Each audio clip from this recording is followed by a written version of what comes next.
ready if you're ready. Recording in progress. Almost ready. Gus, let me know when you're ready. I'm ready. Mike, are you ready? Let's roll.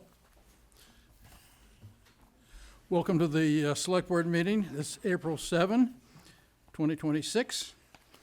And we remind everybody that the meeting is being recorded.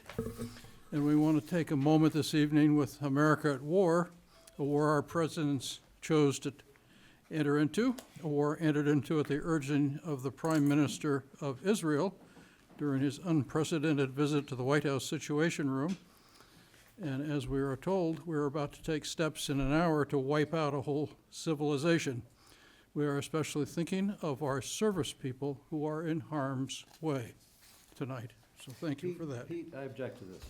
I object to the starting of a meeting with a political diatribe. If you want to recognize the service members of the country, recognize them. If you don't want to do that, then don't hide behind it with a political commentary. We'll now have a moment of appreciation for our service people. Thank you, appreciate it. Thank you. We have a public hearing, grant of location, North Street, northeasterly side of approximately 80 plus or minus feet north of Frary Street, install one pole, number 1/8A. She is online. She should be able to speak right now.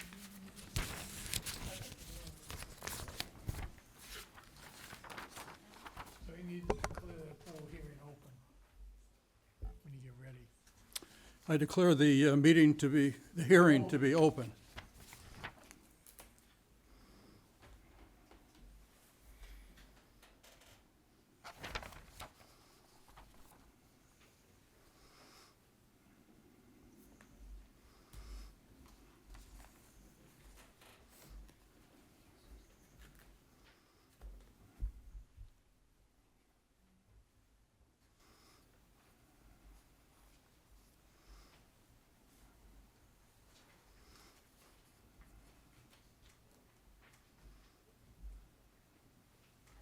Who are we waiting for? It's Chris. She is online. Can you hear us? Yes, I can hear you. Okay. This is Christine Crosby from Eversource Energy. And we are requesting a grant of location for a new pole on North Street, pole number 1/8A. And the purpose of this new pole installation would be to provide service to a new building at the Montrose School.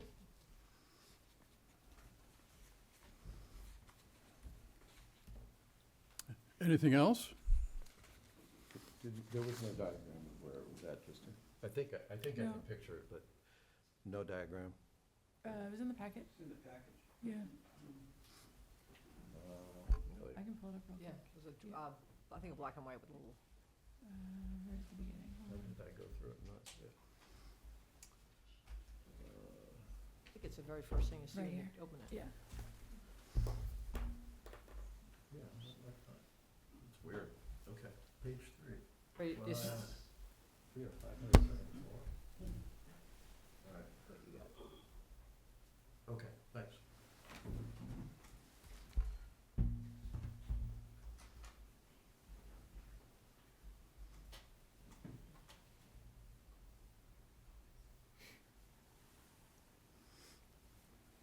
Did you have any questions? I don't have any question. I've seen the diagram there. It's fine. If you're trying to visualize it, somehow or another I missed the diagram.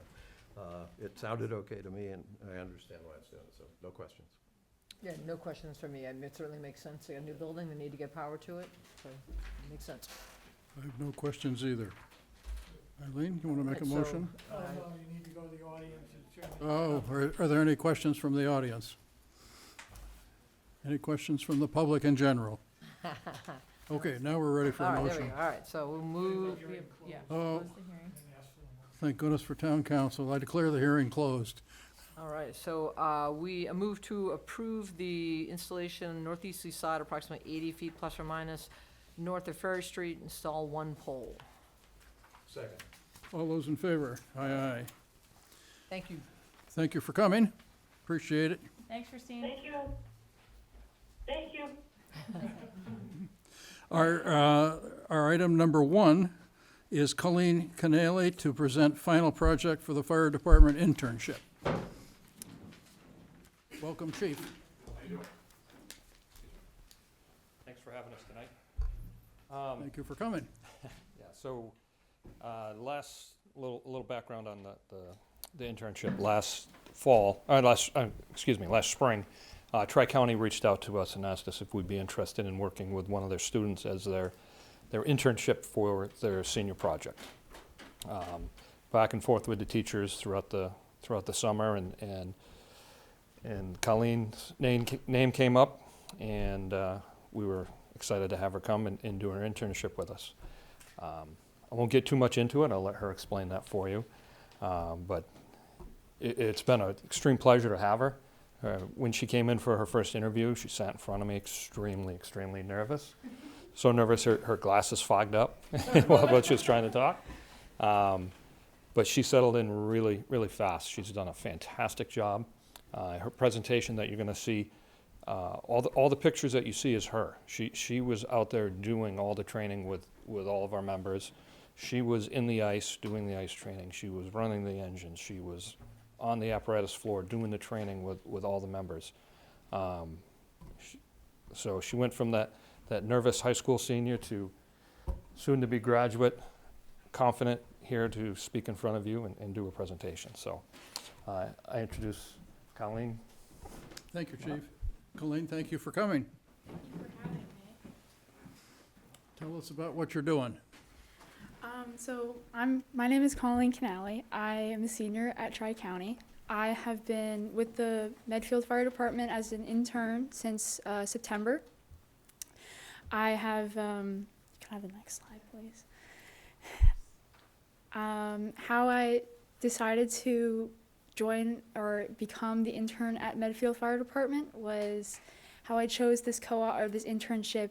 I was a sophomore, and we did my teachers did something called Spark series, where basically it was getting into the idea of what the fire service was, and we had different we saw different aspects of it. We went to different areas. We went to the Stowe Fire Academy. We went to Medway Fire Department came and talked to us and showed us a smoke trailer, and so we got to go put on all of their gear and see what it was like. I really enjoyed that, so I decided to, for my senior year, when we get to go out on doing internships and co-ops, I knew that I wanted to join a fire department. Can I have the next slide? For the fire department, the demand growth is always needed. You're always going to need more firefighters and paramedics. It's never going to go away. Technologies can help the fire department get better equipment, but you will always need people to be firefighters and paramedics. And for certifications, I've learned is that you have to become a paramedic, at least in Massachusetts, you have to become a paramedic to be a firefighter, or you can get your paramedic while being a firefighter, since the firefighter side is so heavy on medic and not firefighting. Mm-hmm. Can I have the next slide, please? Overview of Medfield Fire Department. It's been, the town had the fire department's first engine in 1832, which I found very impressive. I did not know that. So Nor did I until just now. Probably still parked there, right? So it was interesting to learn about the history of Medfield Fire Department, and today they have 16 full-time members with the chief and then the deputy chief, and then they have 10 on-call firefighters. Next slide, please.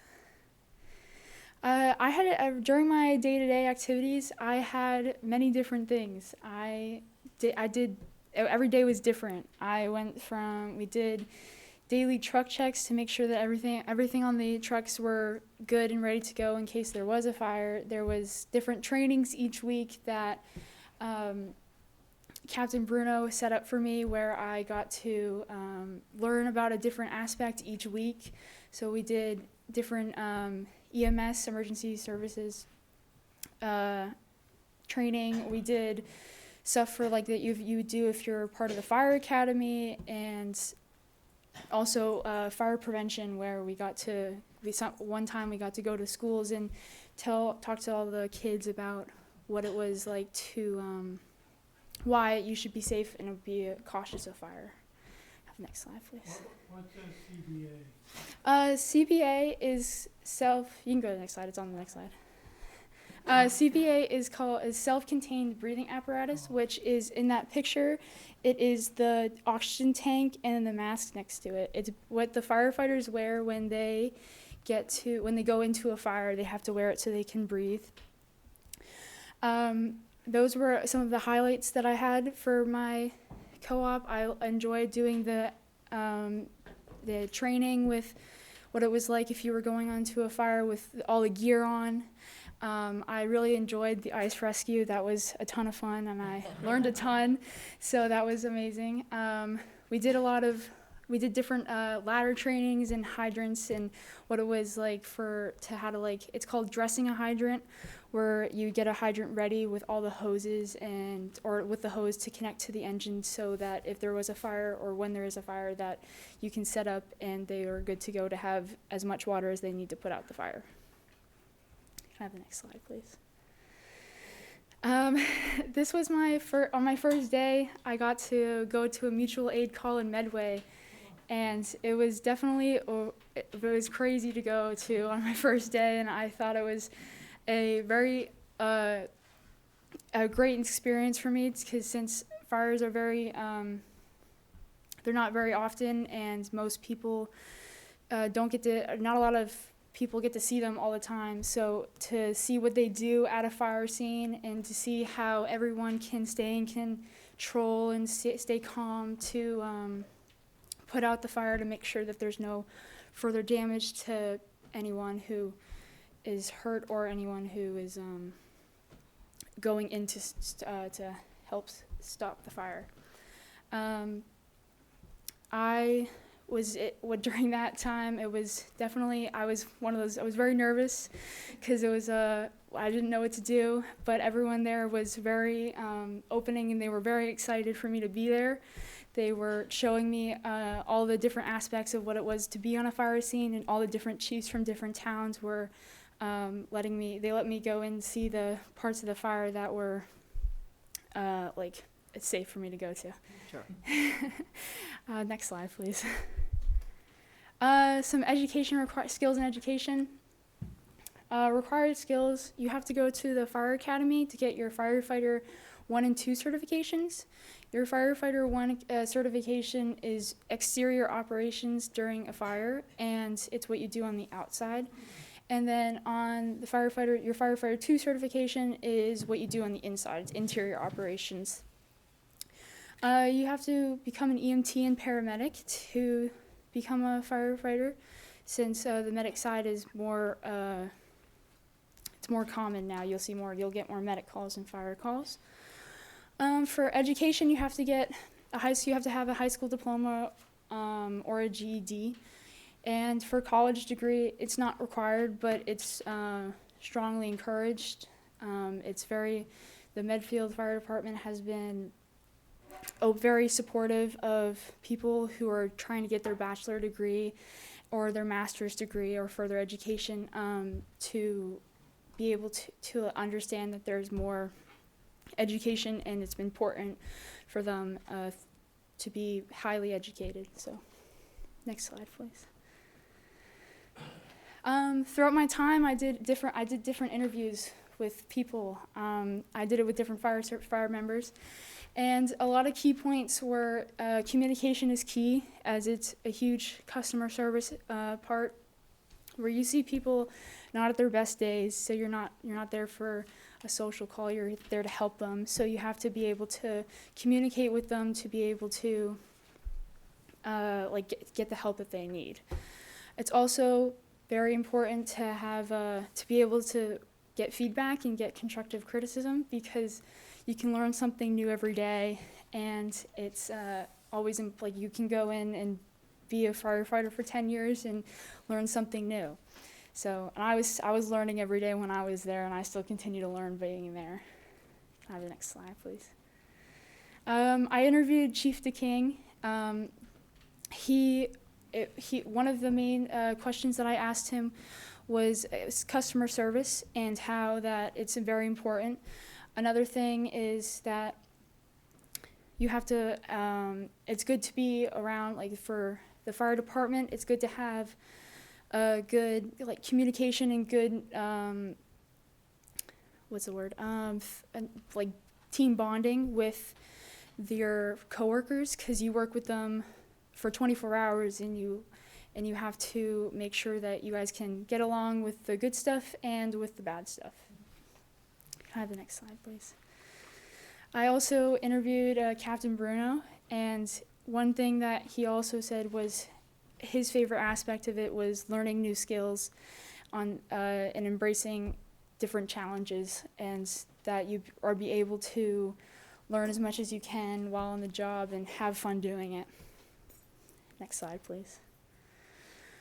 Some of the lessons I learned was that multitasking is super important, because you have to be able to have all this information come at you, and you have to be able to take it in and try to figure out what to do first, what to do next. And so it's very important to be able to take in information, but also to figure out what's next steps that you can take while you're receiving all of this information at once. Another thing is critical thinking for like safety-wise, for not only for people, for the public, but yourself and also your other firefighters on your team, because your goal is to make sure that no more harm has come to anyone or anything. And then third is that remaining composed in high pressure situations, even if you are freaking out, which you totally can, it's very important to be able to stay composed so you can get the job done and be able to still continue to do the work. Next slide, please. Some personal growth that I've learned was that you have to have patience for people, because you're not always going to get the information that you need right away, and so that you're going to have to be able to take the time to take a breath and slow down, so that you can help the person that you need to help in the situation as quickly as possible, but also that that you have to take a step back to learn, like, this is not their good day, so you have to just breathe for a sec. You also have to listen, because you have to do more listening than you do speaking, so you can figure out what problems that you have and how to assess the information that you've received. And you also have to have confidence, and like asking questions, because you're not going to know everything, so you will always feel free to ask questions to anyone, and it's a great thing to do before, even after, to learn on situations that you've had. Next slide, please. For future firefighters, I would have to say that some of the things that would be to have an open mind, because even though it's scary and everything's new, you have to have, you can take as many opportunities as you can. And it's really important that you say yes to things, because you're going to feel like that you're going to miss out on opportunities that you might not have had. Another thing is maturity, because you have to deal with some pretty intense stuff at times, and you can't be making jokes at a scene where it's not. You can definitely make jokes, but it's not during the scenes. You have to find the right timing for them. To have empathy is a very important thing, just so you can show that you care, it's very important to care for the people and to make sure that they understand that you're here to help. And to have a sense of humor can help with stress, that it will help kind of relax the situation at times when you need it. And then my final thing that I would say is to enjoy it. It's a ton of fun. I've had a great experience with the Medfield Fire Department. It's been amazing time just taking the opportunities that I've been given. Next slide, please. And then I would like to thank the whole Medfield Fire Department for giving me the opportunities that they've given me for the training and exercise and the time that they've given me. And I'd like to thank Chief DeKing for giving me the opportunity, and Captain Bruno for helping me with have the training and helping create it. And then I'd also like to thank firefighter paramedic Brett Matthews for helping me become an intern and what to do as an intern, and giving me speaking up for me on things that I was able to do as an intern. So thank you for your time. That's it.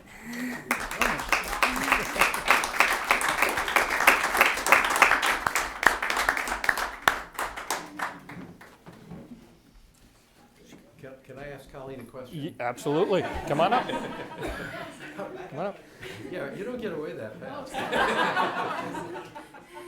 Sorry about that. First off, how long was the internship? It's been since September. My last day will be in May. So about 6, 7, School year. 8 months. Yeah, it's a school year. That summary of lessons learned is, for the amount of time you've been in as an intern, to have gotten that much insight, and that I can tell you, at least from my own life's experience, you hit a whole bunch of things right on the mark. So you figured things out a lot faster than I did, because I've had decades to figure it out. I wasn't there 9 months in a school year. So I was thoroughly impressed with what you had to say. I actually, of all those things, the one thing you demonstrated here in front of everybody was the point you made about composure under pressure. I thought you delivered this spectacularly well, brought great insights. You have a wonderful tone. It's clear you've got some exciting interest in the fire profession, which is great. The last slide, I felt like we needed to have like an Academy Award statue because of everything that was there. But it was tremendous. Delighted to the chief and the other members of the fire department to have an intern have that kind of a report. Tells me an awful lot about what you've been doing for 9 months. My observation about fire is that everything that goes on in fire that's the hard work is below the surface. You kind of see this calm water until something happens, and then everything you just described bubbles up. But it's almost like every time I see it, it surprises me, because 95% of the time it seems like it's just smooth waters and it's kind of quiet. And I think you've picked up on that. So tremendous presentation. Thank you. Thank you. Thank you, Gus. Eileen? I'm going to echo the same comments. That was fantastic. It's funny, over your shoulder is Chief DeKing. And a couple of the comments you made, I was chuckling because here you are, senior in high school, and you went through some of those emotions, and the chief can chuckle right now, but when he sat in front of us for the interview, he was composed, he was nervous. Like, all the things that you're experiencing at your age, as we go through life, we experience those same things. But it's awesome that you were exposed to the department that you were, because we are all extremely proud of our fire department, and you've got a great leader. Yes. So to have the opportunity to be around them, I could tell by when you were done, they all stood up. They're just as proud of you as you are of them. But I'm curious now, what's your next step? You're graduating in May or June? I'm graduating. I'm graduating in May, and I'm going to Westfield State, and I'm Fighting Owl right here. yes, yes. And I'm actually going to study nursing. Oh, I great. have been, during actually the series that I was talking about earlier, my sophomore year, there was a med flight that we went to. And so I have it's been a great interest to me. And so as a nurse, they also allow them to join med flight. So I'm hoping that I could join them and help with them. So will you try to do anything with the fire department out in Westfield when you're out there? I will try, yes. That's awesome. I love the fire department, and I probably will join the fire service a little bit later down the road. That's fantastic. Well, good luck with that. Thank you.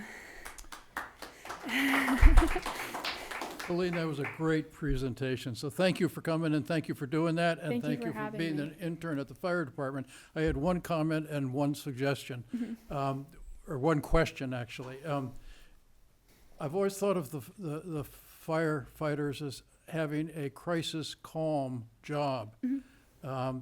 Did you adapt to that? Did you find that difficult? I did adapt to it. I've felt like that I can handle things under pressure, not to this extent, but I've learned how to do it to this certain extent. And it's going into it with, you have to just realize that it's like you have to stay calm, because if you don't stay calm, then no one else will be calm. So it's important to I did adapt to that in a certain way where I needed to understand that they've been doing this and they know what they're doing, and so I have to trust them to help, one, to keep me safe, and then they can trust me that I know what to do to either stay out of their way, or if they need my help, I can help them. And it's one of those few jobs where you never know when the bell's gonna ring and you're gonna have Yeah. to respond, so. Then the one suggestion I have to you is that in the last couple of years, I've seen two videos about firefighters, and I would commend them to you. One was on 9/11, there was a film crew that was following around the fire chief of New York City. And it is just remarkable footage about firefighters as heroes. On that day. And the other one that I would commend to you is WCVB did a program on the Gabriel House fire.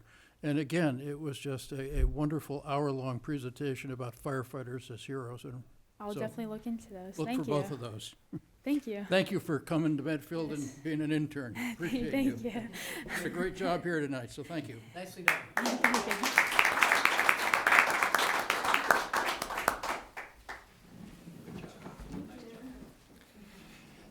So yeah, she made my job easy. I mean, she was great. The members were awesome. They took her in, they took her under their wings and helped her out, and nobody was annoyed that they had to explain things more, and it was great. She mentioned Brett.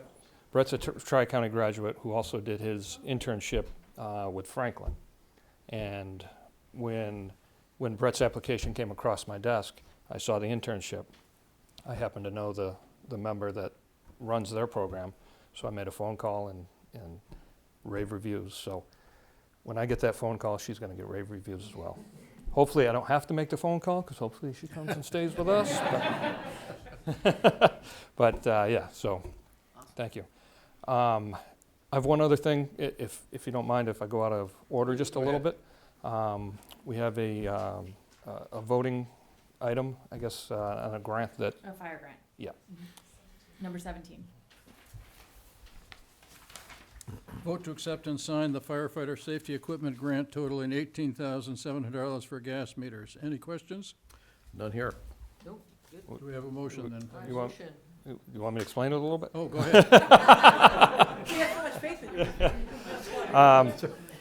So we have 4 gas meters on our trucks. So if someone has carbon monoxide in their house, gas in their home, cyanide during a fire, we use these gas meters to make sure the air is safe or find out if there is actually CO in somebody's house. Our current ones are 7 years old. They're approaching the end of their life. A couple of them have failed, and it's a question of, do we pay the money to get them fixed or what? We had it on the capital project for next year to replace all the gas meters as well. This grant came up. I thought it was a good opportunity to take something off the capital project. So it came through, so $18,700. We're going to replace all the meters and actually purchase a couple additional ones. Yeah, just What will be the timing on that roughly? we'll have them within a month. Oh, great. Yeah, I have to spend the money before June 30th. I have to take possession before June 30th according to the grant. Okay. So if you give me the okay, I'm going to order them tomorrow, and we'll All right, go from well, there. I will, Looking for that motion so we can give you the okay. yes. I move to vote to accept, we move to vote to accept and sign the firefighter safety equipment grant totaling $18,700 for gas meters. Second. All those in favor? Aye. Aye. Thank you. All right, thank you very much. Have a good night. So our second item is the Board of Health here to provide a quarterly update. Thank you guys for coming.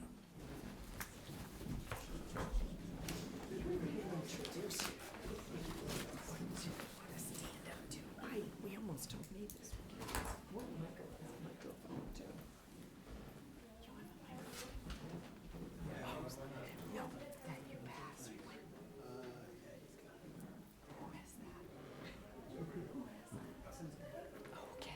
Hi.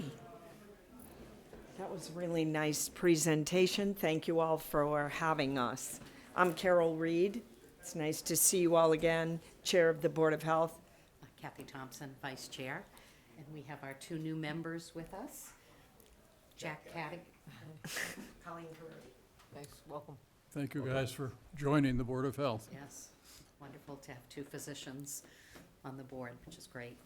We appreciate and respect your time during this busy time of year, but always thank you for inviting us 4 times a year to be able to give you an update. We'll give you a little bit of background on what the board is committed to, and Steve Resch, of course, is the Director of Public Health in the town that will share his staff and initiatives update. But again, we want to make sure that you all know that we are committed, and Jeff Kane is our other member, and he could not be here tonight. So I want to thank Jeff, that's important. So between Colleen and Jack and Kathy and I and Jeff, we want you to always know that if you want to ask a question, ask a clarification, a program, a resource, we are available and committed to communicating and working together. With our capacity, we're respectful of Steve, and one of the important goals that we have through public health and Mass General Law 111, as you all know, is to advocate for our own capacity in town, to support our residents, and to be able to do all of the vast duties that Mass General Law and the CMRs ask for. We're realistic on our capacity. Most towns that are our size of population have larger staffs and more on the bench, but that's been a goal of ours, and we'll continue to advocate for that. I know Kathy has more she'd like to say about that with staff. Just always advocating for more nursing services, and we've talked with Christine about that. You know, we work so hard to get a full-time public health nurse, and really value now having an actual department, which is great. We just adore Steve and all he's been able to do for us. But, you know, we went from a full-time nurse to a part-time 19-hour nurse, so always want to advocate and try and move that needle to get us back with, you know, boots on the ground person that is taking care of our residents. So it's great to be building the department, and we hope to, you know, sort of get back there with our nursing services.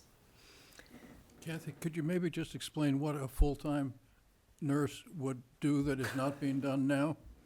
Well, would be able to sort of expand the services, that you'd be able to expand vaccine clinics. You know, when we had a full-time nurse, you could certainly do more home visits. You could do more, you know, if somebody can't get out to get a flu shot, you could go, you know, and deliver that. Emily, who's fabulous in here, has sort of expanded the role even in her part-time manner in like going to the library and starting a young mom's club, not a club, but going there with a mom's group. Christine probably can explain better, but Emily's been really, she's picked up on some, you know, young moms with needs, as opposed to, you know, certainly a spectrum in public health going from, you know, young moms and young children all the way up through, you know, adulthood. Emily does spend time at the Council on Aging. When I was filling in a bit, you know, you do a blood pressure clinic, but, you know, for a couple hours, but you can get hours and hours of issues that are presented there. And it's really a referral service, so working really closely with Medfield Outreach, working really closely with the schools. When we had a full-time nurse, we were able to, as a nurse leader, you know, I was able to work with her a lot to bring some services into the schools, and to use her to help with a lot of, like, the vaccine clinics at the time were really big, all of our COVID clinics and things like that. Mm-hmm. Expanded our shared services that we have with Dover, Sherburne, and Needham. It's been really nice that Emily's been able to use them as mentors, and they meet once a month. So, you know, expanding on that, what services they can give us and how we can help with them. Okay, thank you. I know before we've given the scope of reach that a public health nurse can have, and as a liaison with town departments and residents right across the lifespan. One of the benefits that public health nurses have gotten involved in is mental health and supports. and partnering with cases of hoarding, working with police and fire, and there's a vast amount of things, and we're respectful of Emily. She done a works great for job. Steve, and Yeah. she does what she can. Sometimes towns have 2 part-time public health nurses, so that it's not a benefit. Some people would prefer to work part-time, so there's a lot of different configurations. But we'll always be people that will advocate, right, for resident services. And we just want to make sure that you're familiar with what we are committed to doing in the next month. And Steve's going to talk a little bit about it. You may have seen Dr. Cadigan was interviewed. The Hometown Weekly asked him for an interview with the tobacco regulations updates we're doing with what's called nicotine-free generation.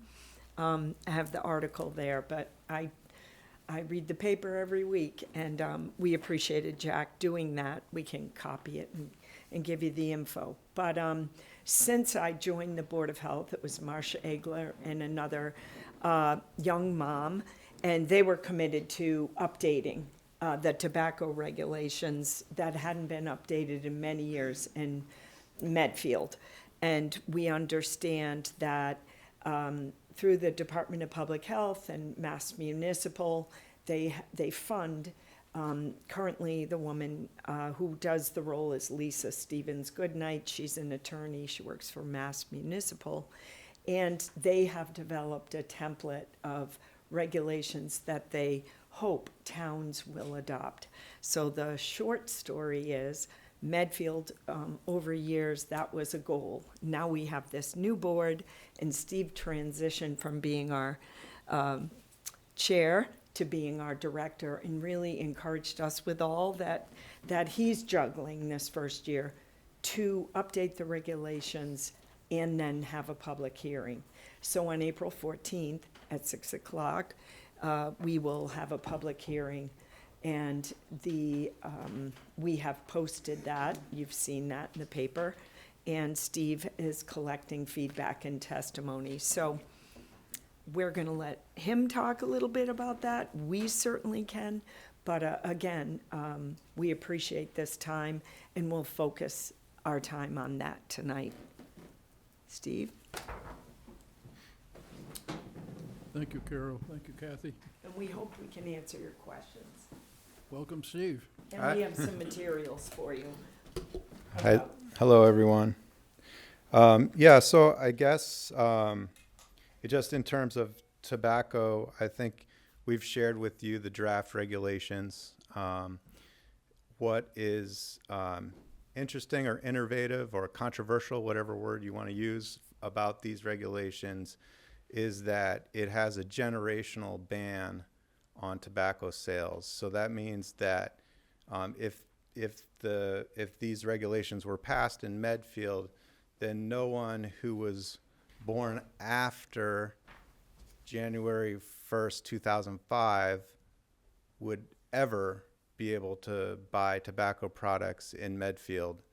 And so this is designed as a way to make sure that it doesn't shock retailers too much, because the existing current pool of smokers continues to be able to buy cigarettes as they wish. Nothing changes for people who already can legally smoke.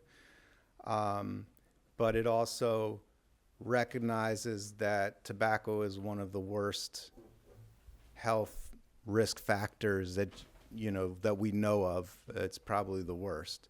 And there's not much upside to being addicted to nicotine either.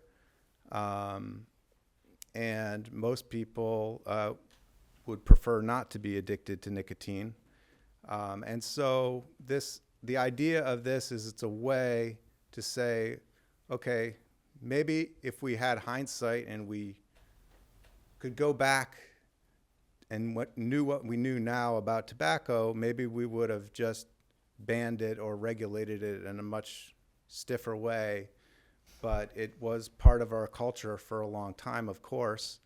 And since we've recognized its harm, and since there are, numerous vested interests in the tobacco industry and so forth, this is sort of a way to gradually move to a situation where people aren't using tobacco products.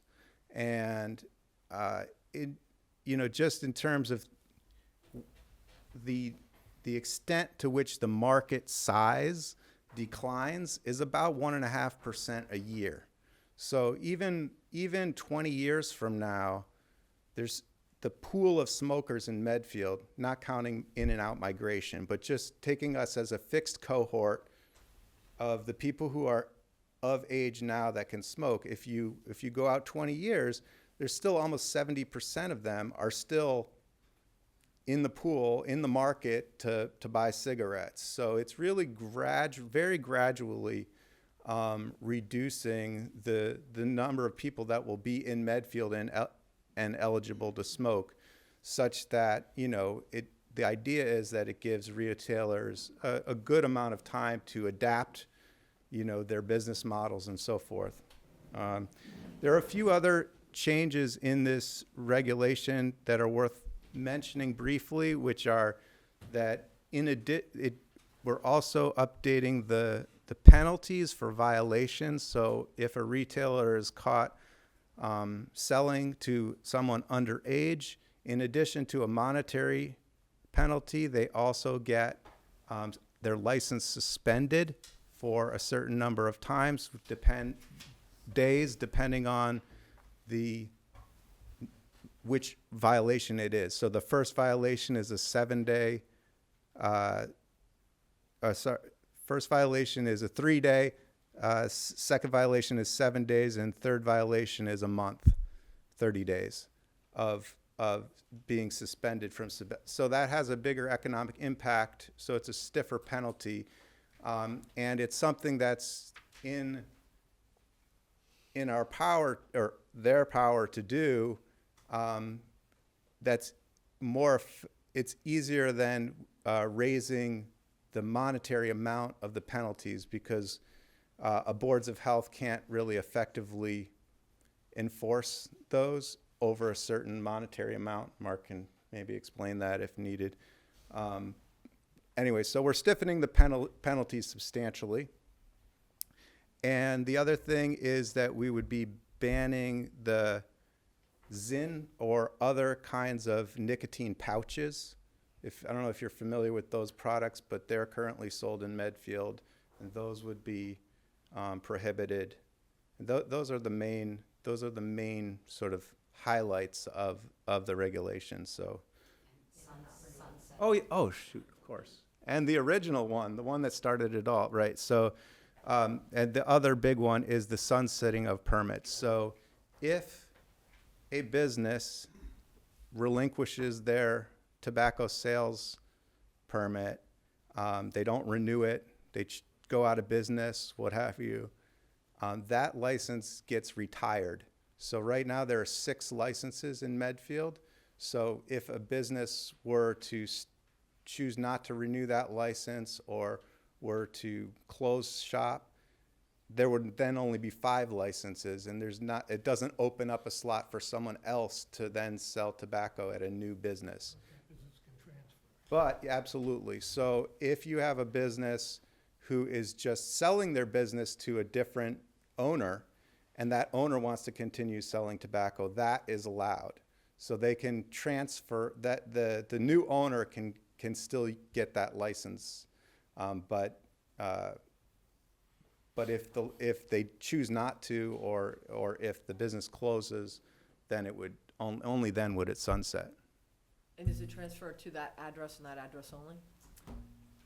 It transfers to the business. The business could move addresses. There is a piece of the regulation that restricts where the businesses can move to. So any existing tobacco retailers in Medfield continue to be fine where they are, but in terms of moving to a new location, they'd have to be 3,000 feet away from a school. So that, and in Medfield, that limits where you could move your business to. Yes. And just for context, the town proactively zoned out adult tobacco and vaping. So this is just a portion of other businesses, convenience or what have you. We don't have any, nor do we permit any all tobacco retail. So those smoke shops. And also, this regulation, and maybe we already have it, but this regulation prohibits smoking bars as well, which are like another class of business that we don't have in Medfield now and would not have in Medfield. Is there a reason why they picked, or is it you picked, or is it part of the state program 2005? So the 2005 was, so we picked that because it harmonizes with Needham, but, 21-year-old. you know, it'll be, yeah. So it's, okay, I didn't know if you were giving a window before that happened. And we- Anybody who's currently using it, these are children who aren't eligible right now. So we were trying to avoid taking away All right. a right that someone already has because they already turned 21, and then all of a sudden,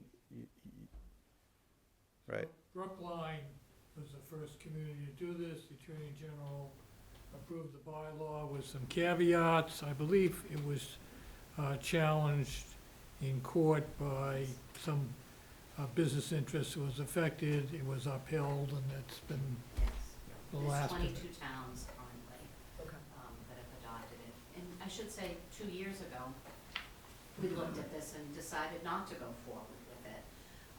You know, we've never really taken a leadership role in a lot of the public health things, but being part of shared services, you know, Needham is often the gold standard, and they've done this several years ago, but then 6 months ago, Dover did it. Okay. And, you know, again, being part of this, Sherburne is looking at it. They have a little less capacity. But that gave us, you know, an impetus to relook at that, as well as having, you know, more clinicians on the board and knowing how important this is to overall health.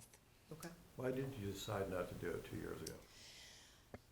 Well, again, we weren't looking to take a leadership stance. There were only a handful of towns that had done it, you know, sort of the Newtons and Brooklines and people with a lot more capacity than our board. But Yeah, I think as there was more more towns- potential for legal challenge at that time. It's kind of settled down since then. so after that, you know, we looked at that. We also have looked at a lot of the kids in town. There's a Medfield Breathes Club that have come forth, and they want this regulation and are working towards that. And even I've been at Dale Street a little bit with sort of our anti-idling campaign with not having parents idling in line. And the kids have been great, this Green Club. And I started talking to them about this. And now, today I heard from the wellness teacher, they're using all these nicotine-free generation information pamphlets that we have. And she's using it in her tobacco unit with the kids. And she said that they're really, you know, so pro-health. That they think that that's a really good thing. Yeah, timing is So- everything in life, right? I guess, yep. I have a philosophical Yeah. problem with this, and Yeah. as well as where I think we're gonna be looking at another article with the specialized code, where we have people making decisions that have no impact on themselves, but that have impact on somebody else. And particularly when the impact is on someone else who doesn't even have a voice, because they're not old enough to. And this is not because I'm defending tobacco. If you were coming saying, listen, it's time for Medfield to throw tobacco out of the town, I'd be right with you, because that's the real issue. If you're saying that there's a health issue with tobacco, which there clearly is, if you step back, and Steve, I'm gonna hit you on what you said, but I'm not really attacking. I want to make a point. I understand that. What I heard was, you know, here's our priorities. Our first priority is we need to make this economically palatable for convenience stores. It's not the kids. Yep. It's not the current smokers. Our first priority is to make it economically palatable for convenience store operators. Our second priority is kids who we feel we need to tell them what they're going to be able to do. So we're going to take a right to, if we're using that the current smokers have a right to tobacco, we're going to take that right away from kids because we know it's better for them. And I shudder to think what people who are 20 years older than I, when I was growing up, might have chosen it would be important to prohibit me from doing for my entire life, using their wisdom. And so the issue here is I'm not arguing to defend tobacco by any means. Yeah. But I'm sitting here saying this is a very morally ambivalent position. Yeah. Because we're happy to take something away from kids. It'll be interesting to picture this when they're in their 30s and 40s, going into stores and being all sorts of configurations of people. You're 60, sorry, you were born before such and such a date. You're 60, you still can't do that. I just don't find that compelling. And we're actually saying, and for those of you that are already smoking, well, you're a lost cause. You know, we're not going to worry about that, about you. I just find it a morally ambivalent position. And I would far prefer to have us just say, listen, no tobacco sales in Medfield. Now, there may be some legal reasons why we can't do that. Correct. We've kind of managed to keep cannabis sales out of Medfield because we were out in front of that one. That was illegal to begin with. This is coming from the other extreme. Well, that may be, but my fundamental philosophical issue is one group of people have decided they will tell another generation of people what they can do. We had our choices, but we have decided we're smarter than you're gonna be, and we're gonna take those away from you. I'm all for education. I'm delighted that the groups in the high school are learning about this stuff, and I'm almost surprised that I understand it's still important. Kathy and I we were talking a couple weeks ago, a week ago, about all the other things that can really screw kids up that I had no idea even existed. So there's more alternatives to this. But I have a philosophical problem when one group of people has decided that we're going to place rules and restrictions on another group of people because it's for their own good. Whether that's taxes or whether it's something like this, I just have a philosophical problem with it. That group of rules and regulations is what we call government, Gus. Well, I don't want any. We require people to get vaccines because of the fact that we know that if everybody gets vaccinated, you get herd immunity. And so that we know that that's good for the people that can't get vaccinated. So the government has all sorts of I wouldn't use rules that like as an that. example. Zoning is another rule like that. We decide that our town is gonna look this way and you can't build a gas station on your street, next to your house. But is your zoning saying, but certain kinds of people can't come here? That's what I'm talking about. The argument I have isn't about the goal. The argument I have is about the differential treatment of people, where one group of people is saying you can't do this to another group of people, but what we're still doing. That's my problem. Yeah. The argument to that might be the group of people who are saying that are the people that you have appointed as your public health experts to make that decision for people in your town.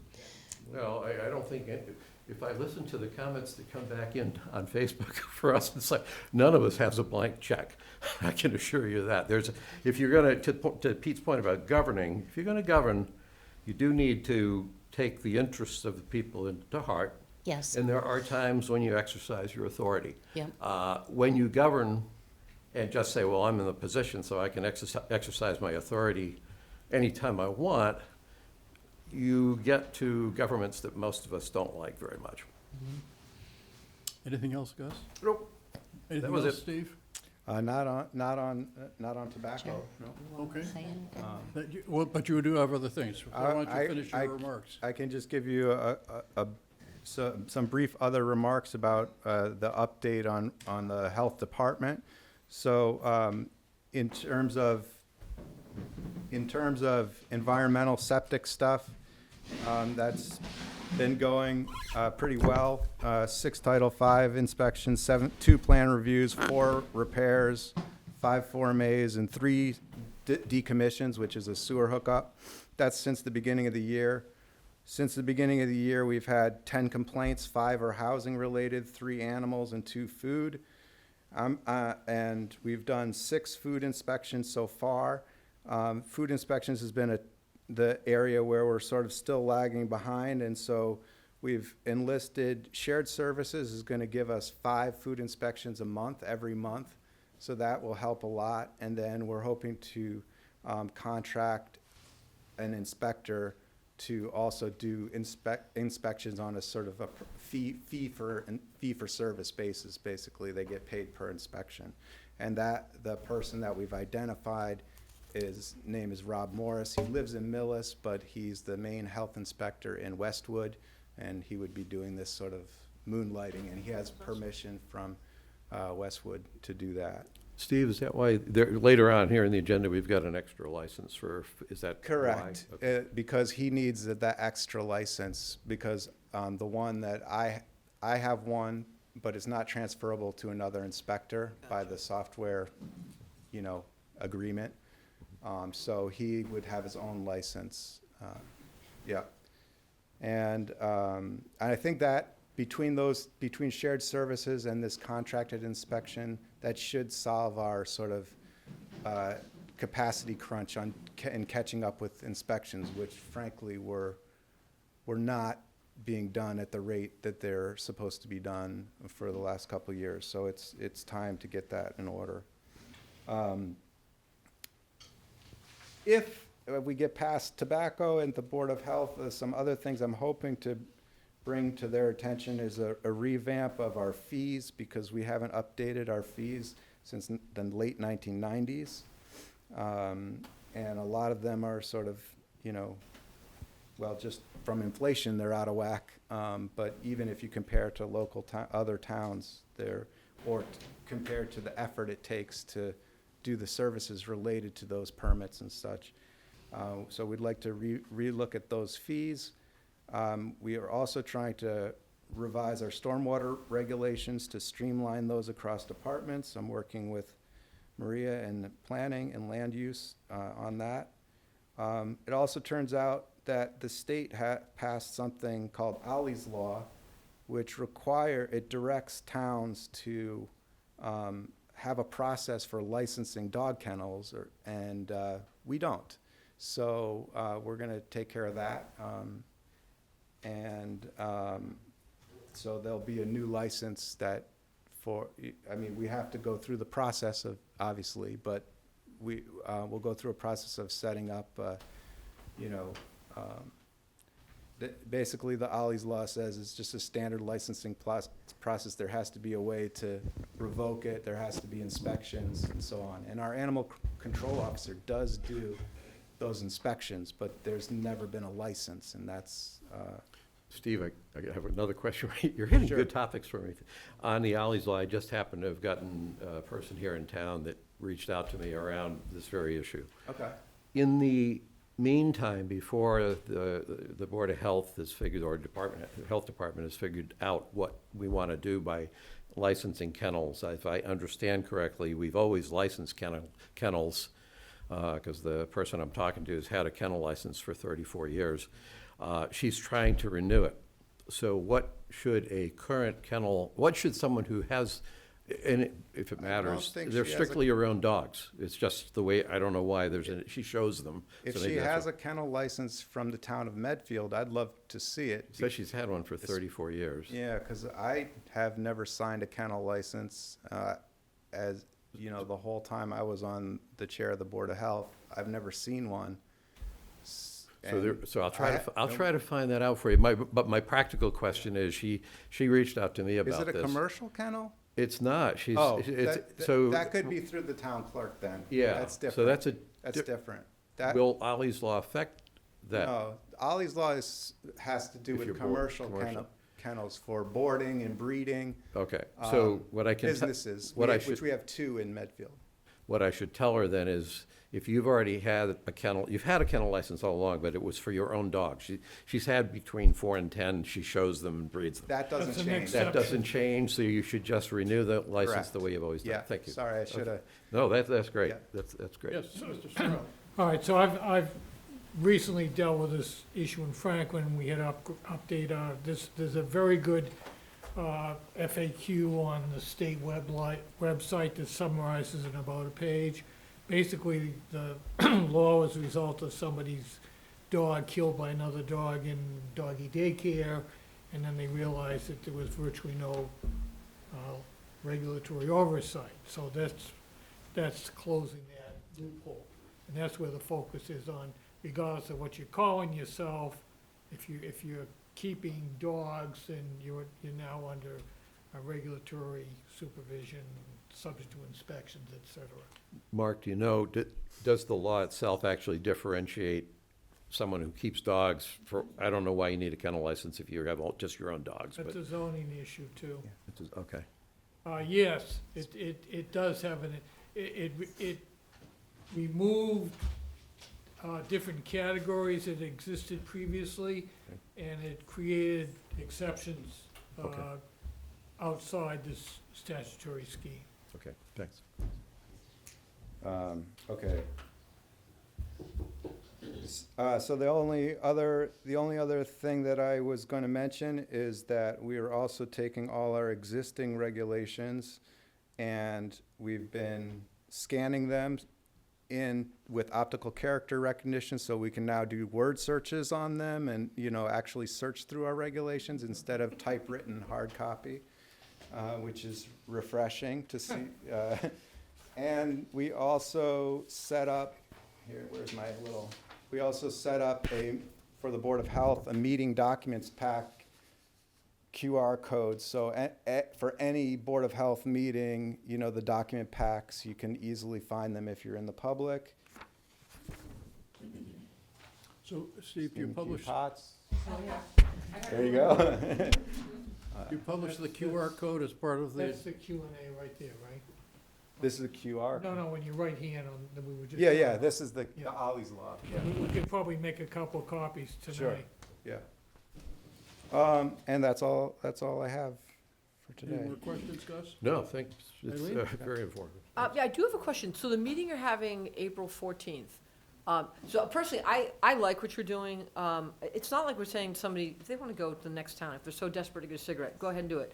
But as a society, this is not a knee-jerk reaction. I mean, tobacco's been around for a very, very, very long time, and we've seen the damage. And, our insurance rates go up because people are addicted, and there's all these negative things. So I appreciate Gus's viewpoint, but I think what you're doing, and you made the comment earlier, you are the board that's trying to represent our town, and you're looking at what you believe to be best for the town as a whole.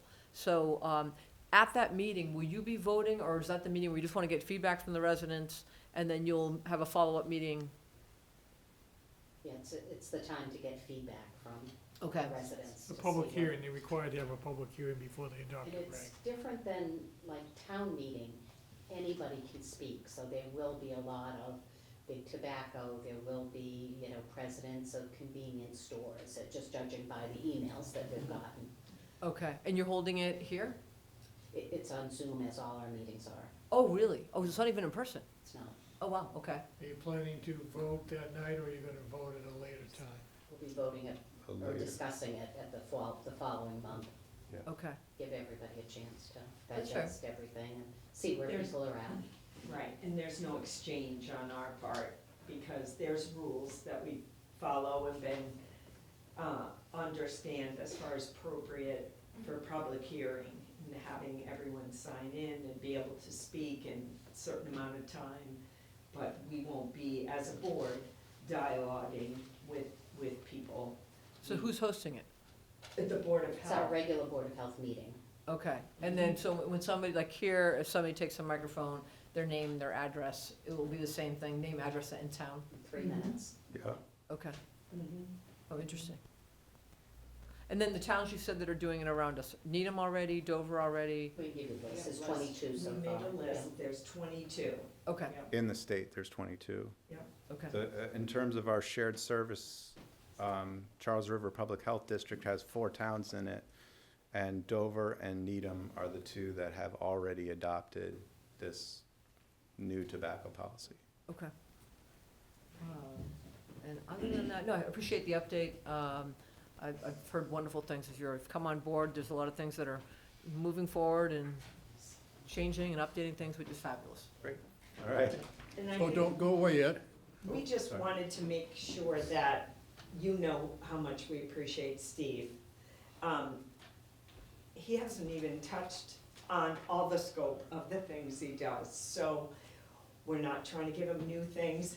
You notice he wants us to do, I appreciate him, we all appreciate him, and one of the things we're grateful for, and we hope in all your travels that you can advocate for, is the shared services funding through the state with our legislators, because it's through Denise, the first legislation, but then the first money that the state has put to create these funding sources for local public health. So Needham holds our grant, one of, the, I think, 40 fiscal agents that extend in ours is 4 towns. And this is not about us giving up authority or a mutual aid type of thing. It's about being able to mentor, support, help each other with services that we all as public health departments in communities can't possibly cover. So we feel grateful that Steve has the people that are staffed out of the shared services in Needham. When he said he gets 5 health inspections, they have 2 inspectors that will come and do that with or for him, because how many restaurants do we have? Over 50, not counting all the mobile food.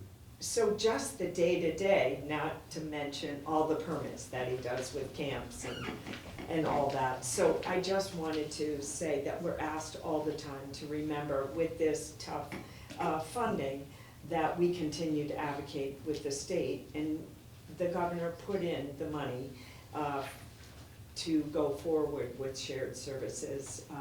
And again, it allows us to come together as regions and fund things that we don't normally have the capacity to do. As you know, the last year when we didn't have a nurse, they covered our MAVEN, our infectious and contagious disease, and did the calling that we're required to do. So Emily is working with the team of the nurses, and it's really a great program. So we're grateful to be in it. I am, I thought. So thank you all for coming, first of all. I did have one question. Sure. Do you have a figure as to what % of the US population still smokes? I can tell you with kids, that the Metro West survey was 16% that had smoked in the past 30 days. And that's 2023 data, right, Kathy? Yes. So the 2025 data can be seen. So I don't know offhand, as far as the whole US. I could definitely find out, and it's amazing what a societal change has occurred with regard to smoking.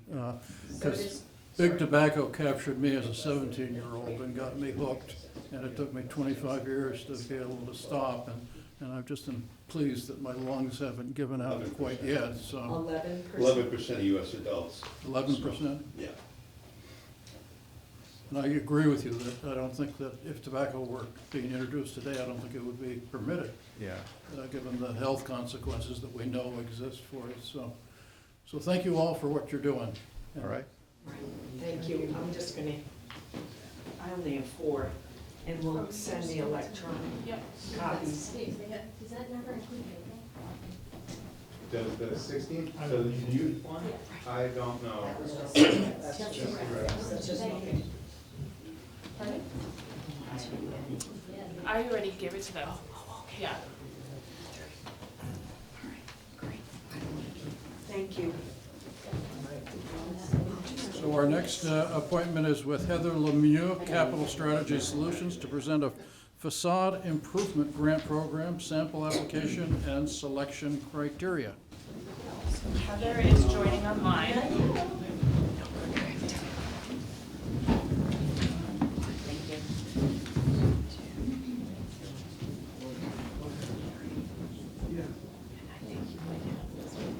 By the way, Carol, 2 years ago, we got tons of emails at the select board level about your tobacco next gen issue, but this go around, I didn't get any. Oh, okay. So we have this one already. Okay, great. Steve's doing a good job. I'm trying not to be standing here.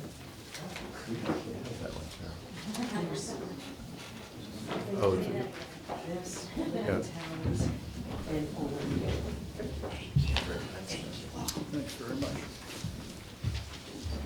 Heather, Yes, good evening. thank you for coming. Thank you for having me. I will give a brief presentation, introduce myself and the company that I work for, Capital Strategic Solutions. So I'll just start that presentation, if that's all right. We're ready. Sounds good. All right, Go thank at you. it. So, again, my name is Heather Lemieux. I'm a senior project manager with Capital Strategic Solutions. I'm the project lead working with the town on an implementation and oversight of the downtown facade improvement and beautification program. I'll walk through the program, including a brief overview of how we got here, what the program includes, and the next steps. Just briefly about our company, Capital Strategic Solutions. We are a Massachusetts-based municipal consulting firm focused exclusively on public sector work. Our team is made up of former municipal leaders, including town administrators and department heads. So we approach this work with a strong understanding of how programs like this need to function from both an operational and governance perspective. Prior to joining CSS, I worked close to 20 years in municipal government as a town manager and a town administrator. So I bring that same practical on-the-ground experience into this work, particularly in program implementation, coordination, and ensuring things run smoothly from both the town and applicant side. Next slide. Just to provide a little additional background on how this program came about, more for your residents who may not know about the background to the program than the board. The funding for the program comes from an earmark from the state that the town received through the Commonwealth's 2022 Economic Development Bond Bill. The intent of that funding is to support downtown businesses in making much needed improvements to building facades, including exterior renovations, new signage, and other physical upgrades that enhance the overall appearance of downtown Medfield. The town solicited a proposal from CSS to create the program framework, implement the program, provide oversight and compliance. CSS was selected through this procurement process.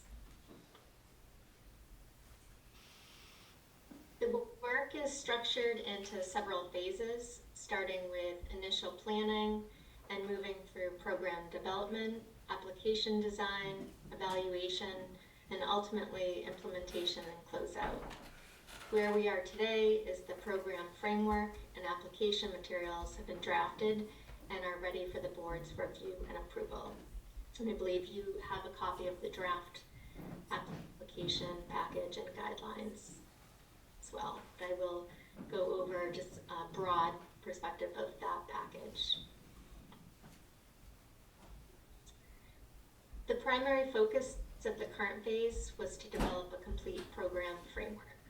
That includes the program guidelines, application package, eligibility requirements, evaluation criteria, and the overall award and reimbursement process. The goal was to create a program that is clear for applicants, straightforward to administer, and structured in a way that ensures transparency, consistency, and accountability.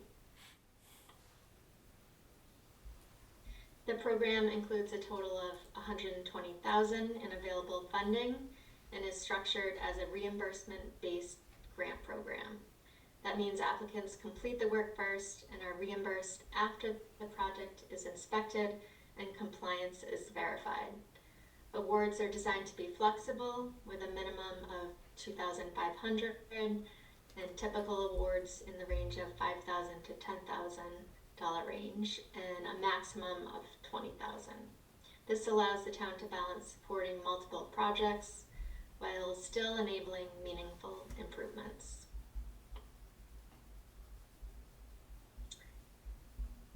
To ensure the program is focused and effective, projects must meet a few key requirements. Improvements need to be visible from a public way, permanent in nature, and compliant with all applicable zoning and permitting requirements.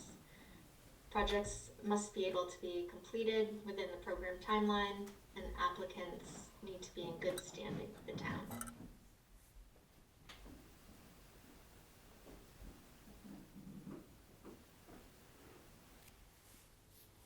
This program is specifically focused on exterior improvements that enhance the visual appearance of the downtown.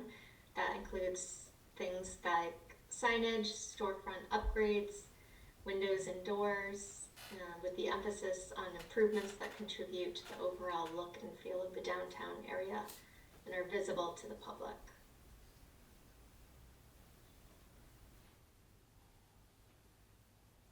And I think we're on the next slide. Sorry. Evaluation criteria. Once applications are submitted, they will be evaluated using a standardized 100-point scoring system. The criteria includes visual impact, economic impact, project readiness, alignment with the town's 375th anniversary, and overall design quality. This structure ensures that all applications are reviewed consistently and transparently. Could I ask a quick question, but if you're going to get to it later, just tell me you'll get to it later. Number 2, economic impact. How do you evaluate the economic impact of a project like this? So in that application package, it's degree of visible improvement to the building facade and contribution to streetscape character. How is that different from visual impact? The visual impact, that was visual impact. I finally asked a good question. Okay. Economic impact is support for business activity and potential to increase property value or foot traffic. Okay. Okay. Thanks.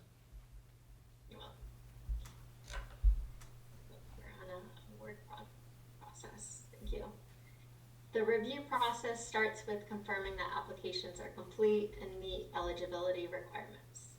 From there, applications are scored using the evaluation criteria, and ultimately I will provide the board funding recommendations based on those scores, but the select board will make the final award decisions.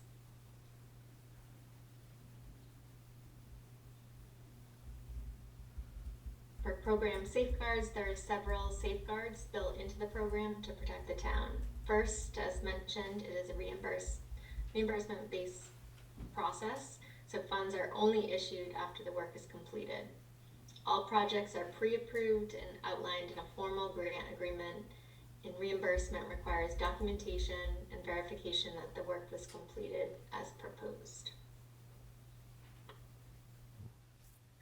The program timeline is designed to move efficiently while allowing enough time for participation and project completion. Following approval, the program will launch in May, with applications reviewed and awards issued in June. Grant agreements would be executed in early July, with project implementation running through October. Final reporting and compliance requirements would be completed by the end of December. As far as next steps, what we're asking for tonight is approval of the program guidelines and application package that was provided to the board. Once approved, we can move forward with outreach, publish the materials on the website, and begin accepting applications in May.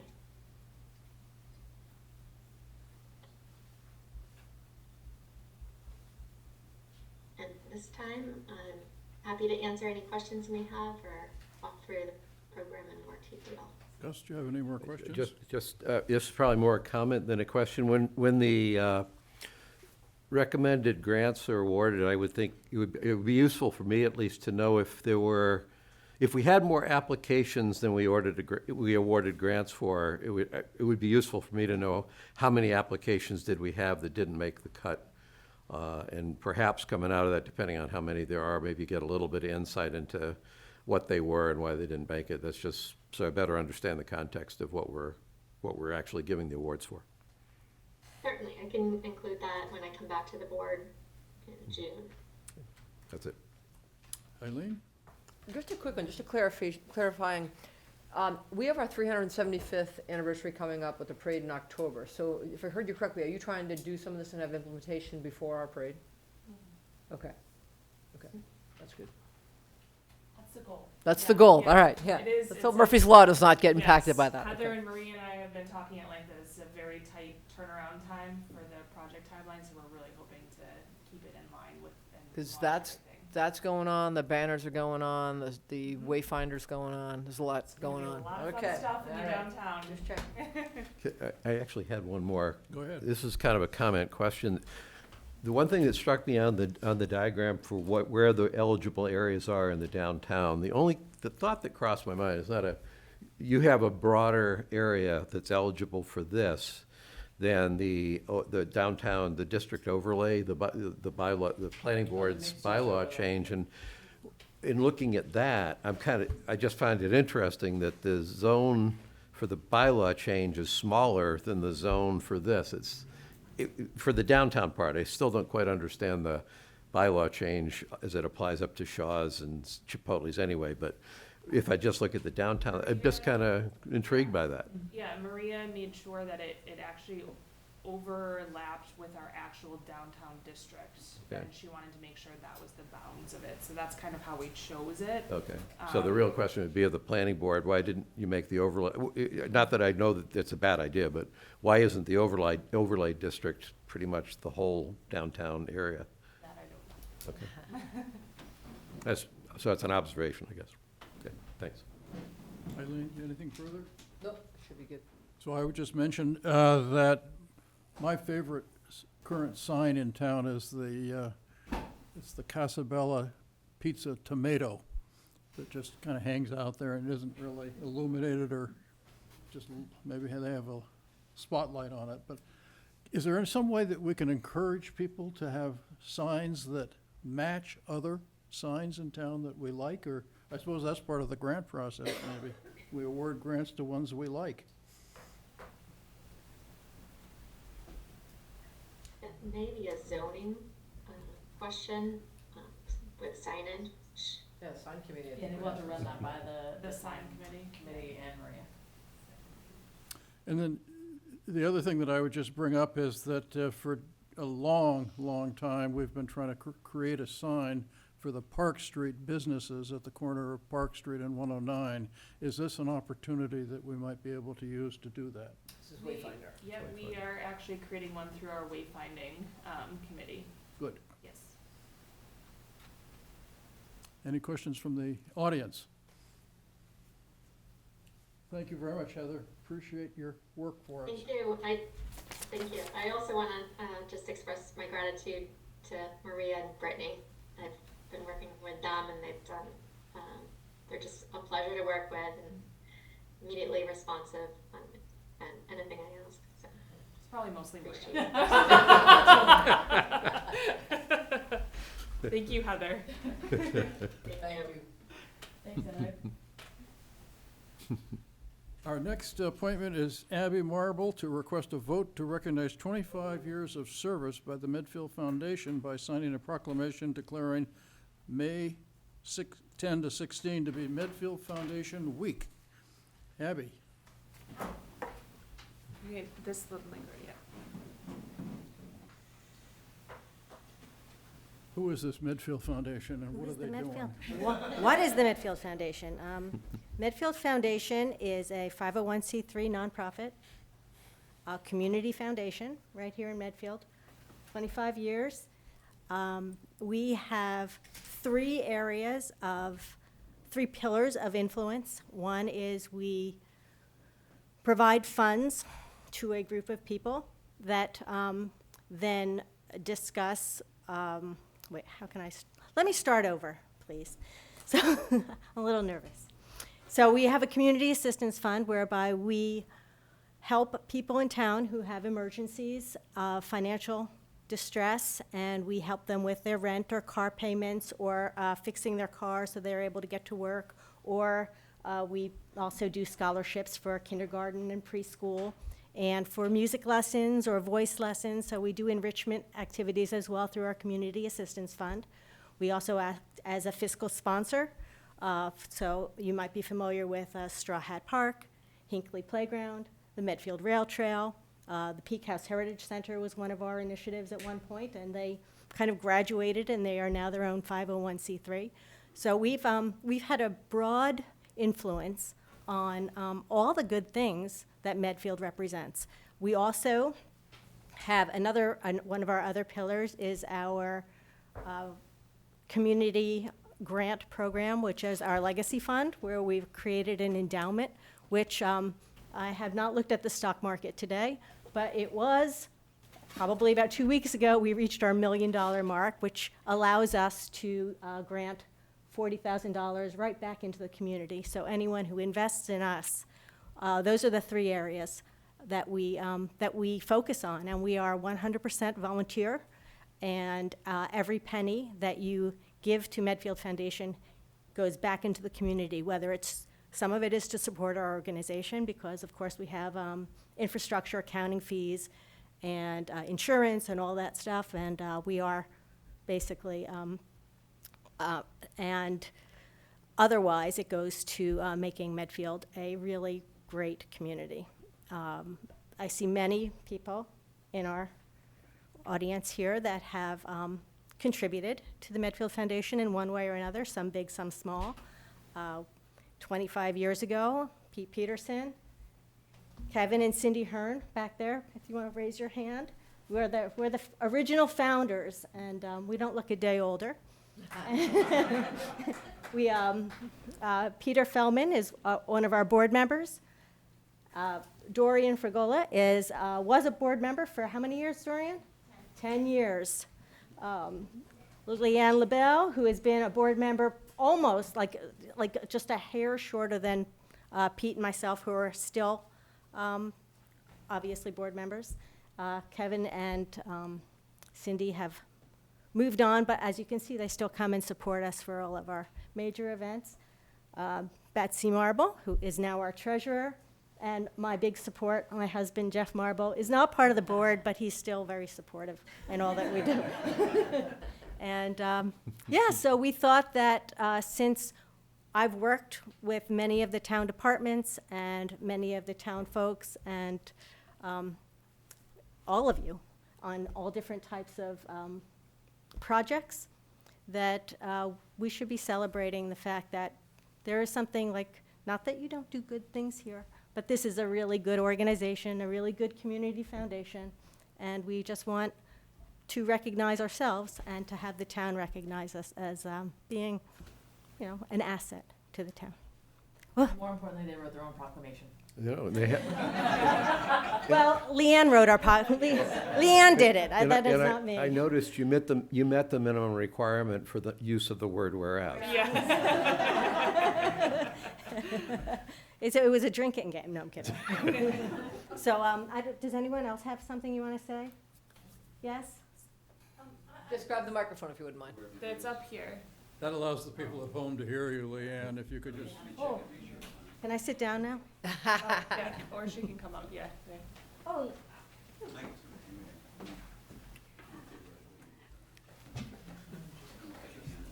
I want to say thank you.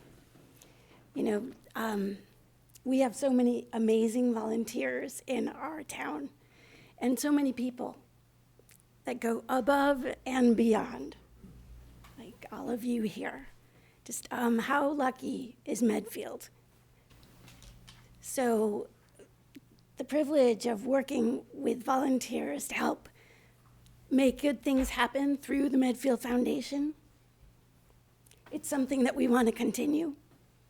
And our wish is we need to spread the word. You know, there's going to be more needs that we could help with. Our most recent initiatives are Medfield's 375th anniversary, right? The rebuild of Hinckley Playground, the rail trail, the Medfield Foundation Legacy Fund, which gives grants. These are all really good things for the town. So if you would, please spread the word. And thank you to all that you do for Medfield. So Leanne, can you maybe explain what Medfield Foundation Week is going to be? You know, we're going to use the opportunity to spread the word. There's going to be cleanups across the many projects across the town that Medfield Foundation has been involved in, like the Dale Street School playground. Like, that was an early project. We even have Jeff Marble that helped build it right here today. Yeah. The very first high school turf field, the artificial grass field, was our biggest project ever, made from parents. And those tracks and bleachers, parents, you know, people that wanted to fundraise to make things better. Straw Hat Park, Kingsbury Gristmill, Rail Trail, Sawyer, Sawmill. So we're going to have a cleanup led by Medfield Foundation's youth leaders, which is a philanthropic group that helps put on the Angel Run, that helps us raise funds for residents in need and other community things.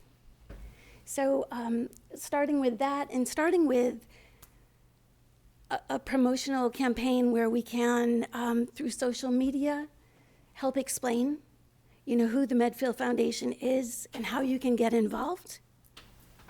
That'll be some of the things that and you've talked about a treasure hunt as well. We're meeting this Friday if anyone Yeah. has ideas. I know. And I can give you a, oh, I'm sorry, no, thank you. We are in the process of planning the week.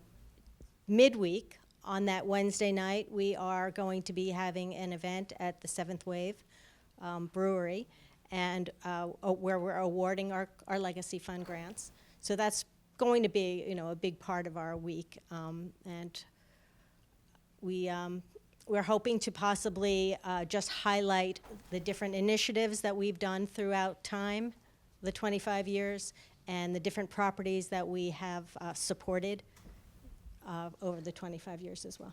Thank you. Yeah. Exactly. So really, Medfield Foundation Week is with the release of the Legacy Fund grants for 2026. So it'll be fun. How much money have you guys raised for the town with no staff?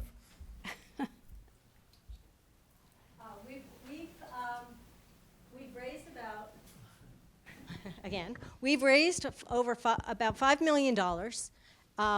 1 million of that is right now in our endowment, so 4 million has been reinvested back in the town. We do need to keep, like, you don't spend your endowment, you spend the interest on the endowment. And so that is why we have not spent all of the 5 million that came into us. However, if anyone would like to contribute to our endowment, we are open to discussion. Questions, Gus? This is, again, not a question necessarily, more as a comment. As I was looking at this, what prompted in my head, I was saying, have we ever done a proclamation for a week as opposed to oftentimes we'll do proclamations for a particular day, whether it's Arbor Day or whether it's somebody's 100th birthday or things like that. And so where I was going with that was saying, I had the question, is there a reason why this is proclamation for a week? And what you've sort of described is you actually do have a week planned. So I starts thinking about, well, that reminds me of like the history weekend. It's an event. Or even like some of the energy week and stuff like that. So all I'm trying to do is get straight in my own head. When will we do a proclamation for a day, like we pretty much always have?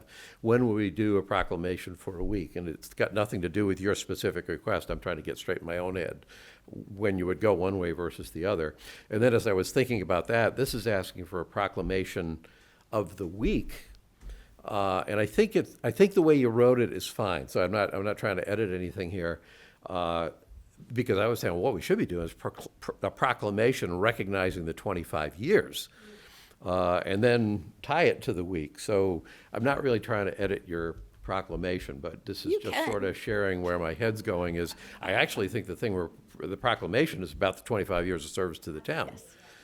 And then it's in conjunction with a week that you're running, unless it's an annual event you got planned, but, a week that you're running right here. So it was just a random thought that popped into my head as I was mulling this over. And I was just trying to figure out when would you do a proclamation for a week versus a day for our future. 25 years, right? I think once every 25 years we'll do it. So, but anyway, that was my reaction. It seems to me the real proclamation is the recognition of 25 years. And yes, there's a week that commemorates that. Okay. That's how I saw it. Okay, good. I don't understand the distinction, but I'm not a lawyer. I was reading, well, I don't think it's a law thing. I was reading what was in the agenda that says we're making a proclamation announcing the Medfield Foundation Week. And it's like, why aren't we making a proclamation recognizing 25 years of service to the town? Yeah, okay. Okay. Anything else? That's it. Eileen? No, I support it 100%. I love your events. I was on the Fringe prior to Hinckley Helpers, and I dove in deep with Hinckley Helpers just before I got elected. They had reached out. They were going to go one direction. I was like, nope, I think if you really want to have this community get behind it, Medfield Foundation would be the folks I'd reach out to, and you guys just rocked it, right? And just seeing all the different events that you hold throughout the year, and Angel Run is like, I think that's my favorite event. It's such a fun family one as the holidays are coming together, celebrating all the holidays come the end of the year. So just kudos. So it's going to be a nice celebration for 25 years. As Gus just said, you're celebrating your 25 years, but it's going to take you a week to get it all done. And I want to thank Pete and Kevin, our first president, and Cindy, who has taken care of all of our legal up until, right? And Abby, the very first treasurer, all the way up until this year. So thank you to our founders. Yeah. Kudos. Great stuff. So I would just mention that Kevin Hearn was the Medfield Foundation's first president, I think. Kevin, isn't that right? And you were able to do it for about 10 years or so, and really got us launched well. And you had the benefit of all that legal assistance in-house from Cindy, who created all the documents that. And so we had no trouble with getting our nonprofit status. Thank you, Cindy Hearn. So, and I recently read all of your filings, and somebody must have asked me to do that because I wouldn't have done it otherwise. And I thought, oh, these are great. So do we have a motion then? We have a motion to recognize the 25 years of service by the Medfield Foundation by signing a proclamation declaring May 10th through the 16th to be Medfield Foundation Week. Second. All those in favor? Aye. Thank you. Thank you. What's that? I know. You can read the proclamation. Go for it, Pete. I think it's the person making the motion that has to read the proclamation. I gotta find it. Oh, well, Pete, as the chair and as one of the founding members, I think it's appropriate for you to read it. More heartfelt. That's I true. would just You are point the out that I chair. didn't vote because I didn't say it, but I was recusing myself because I had a conflict of interest on this. Okay, then you can read it. This is, it's up at, I can read it's it, up but I at the don't top. have it. I have it. Brittany has a copy. No, here we go. Brittany Say has read it. off the screen. Town of Medfield, proclamation, Medfield Foundation Week, May 10 to 16, 2026, celebrating 25 years of community impact. Whereas the Medfield Foundation, and could I just ask that all the Medfield Foundation members in the room come up here so we can have a photograph of you after I finish reading? So just start wending your way forward, please, for the photo opportunity. Whereas the Medfield Foundation, Inc., MFI, with that lowercase I that we all know about now, which my computer refuses to let me do, it auto-corrects it every time. Whereas the Medfield Foundation has served as the a cornerstone of generosity and community spirit for 25 years, inspiring and fostering civil engagement, collaboration, and philanthropy to improve the quality of life and strengthen the town of Medfield. And whereas, since the founding on April 30, 2001, the Medfield Foundation has raised over $5,500,000 as a 100% volunteer-run 501c3 nonprofit charitable corporation whose mission is simple yet powerful: to build community by supporting local nonprofit initiatives, raising funds for those in need, and distributing grants that positively impact Medfield. And whereas, through the fiscal sponsorship, the MFI supported over 50 community initiatives that have served all demographics, enriched the lives of residents, and enhanced the vitality of our town.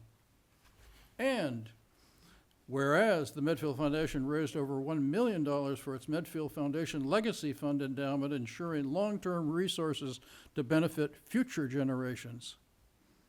And whereas since 2016, the Medfield Foundation Legacy Fund has awarded $136,000 in high-impact community grants to local nonprofit causes, amplifying their positive impact with $40,000 more planned in May 2026 for a total of $176,000 community impact grants thus far. And whereas, which apparently these whereases are correct according to Mr. Murby, whereas The more the better. the Medfield Foundation Angel Run has become a major town event and fundraiser, raising over $300,000 to assist Medfield residents in crisis, recently drawing over 800 participants and volunteers to the event, demonstrating its unwavering commitment to the compassion and care for neighbors in need. And whereas the Medfield Foundation Youth Leadership Initiative offers high school students meaningful experience, volunteering, fundraising, and grant giving to develop their spirit of philanthropy and improve the quality of life in Medfield. Now, therefore, we, the Select Board of the Town of Medfield, do hereby proclaim May 10 to 16, 2026 as Medfield Foundation Week in recognition of the Medfield Foundation's extraordinary contributions and enduring legacy of service. We encourage all residents to join in celebrating the Medfield Foundation's many achievements and check out medfieldfoundation.org to learn more. In witness whereof, and it has a signature line somewhere. And I would like to make sure the meeting minutes record the fact that Chair Peterson read that without putting his glasses on. Could we just get a photo of you guys presenting this proclamation to the Medfield Foundation, please? It happens only every 25 years. You have to, it has to be read again. If it's being presented, we have to read it again though, right? Want us to come back? We'll come back with you. We'll just go in this corner. No, that's the paper direction. Give me the. Do I have to hand you the paper? Come on, Hearns. Don't trip on any cords here. Whereas, Whereas, Good, or, I don't know whether these go at the back or, that way. Seems like we should why don't we move the chairs back and then people can stand in front of the chairs? A lot of cords, just don't wipe out. Well, this will protect people from the. There we go. All right. All right. Go ahead. Okay, give them another lean. Well, on behalf of the They're Medfield gonna- Select Board, I'd like to present the proclamation. You happy? And to the whole team here, thank you very I'm gonna much. work my way And back fantastic there. job. I'll be covering One of the favorite groups here. the exit. No, it's true. Like, when you guys hold the events, you get such a warm reception because, you know, the community give back is just fantastic. That was back to Pete. I'm gonna make my way through here to Absolutely. congratulate each one. Thank you very much. Thank you, Pete. Well done. Thank you. Well done. Thank you very much. I'll work the other way too. We're gonna be this formal about it. So I have a question. No. Oh, okay, all right, because it was, I got an email from a young man, Miranda is the but chair. unfortunately, he gave me his wrong email address. And somebody I know that works at Oh, Safari. okay, just- Probably. You gotta get over here. Okay, they gave me, and I went to the woman. You gotta come this way. Very impressed. This young man said, I keep going to back. He's like, I was like, oh, I feel. They live up on Hawthorne. Yes, that's exactly what I came, yeah. He actually worked, we're both lawyers, he worked in our law firm downtown with us. Oh, fantastic. He's still there, we're not. 1, 2, 3. Perfect. Thank you. Oh, my gosh.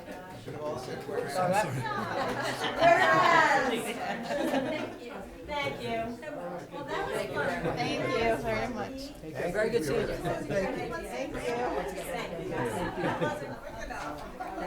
Thank you. I know you have a long meeting. Good job. Thank you, Pete.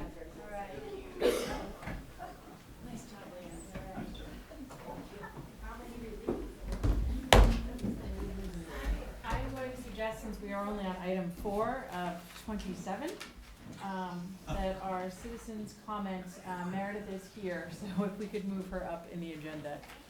She was having a good time out there. There was no rush. I could use her direction, clearly, for the rest of the meeting, but I do recognize it's almost 8 o'clock. I can use the mic up there. Okay.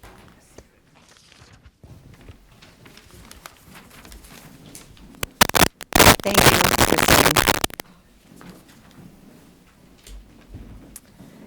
My name is Meredith Chamberlain, and I'm a 15-year resident of Medfield.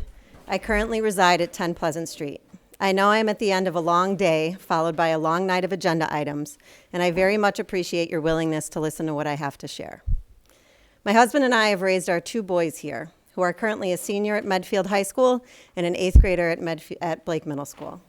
I would like you to know that my decision to come here and to be asked to be put under public comment was not an easy one, but something I felt that no matter how much it made me nervous or overwhelmed, I needed to do. I have worked as a high school counselor for the past 23 years. I am not only passionate about standing up for youth because I am a mom, but also because it is something that is just hardwired in me. I am here to ask for your assistance with the lack of support and inequitable treatment of the tennis programs at Medfield High School. Last year, the tennis teams, even with the earlier school start times, had practice as late as 9:30 at Babson. They carpooled and found rides to practices in Medway. They were removed from their town for their sport because both Parks and Rec and schools closed the tennis courts at the same time. I wonder if we would ever shut down all the baseball fields at the same time in town. How would that work? When tryouts came around this year, there were issues. Yes, we had snow late, but yes, it was all melted by that Monday. How do I know? As I said, I live on Pleasant, and I drive and visit the courts on a regular basis. Locks were on the fence, nets were missing, and the idea became that 4 teams, JV girls, varsity girls, boys JV, boys varsity, would all do tryouts at the high school. If you do not know about tennis tryouts and the way they work, there are challenge matches. Different players play each other.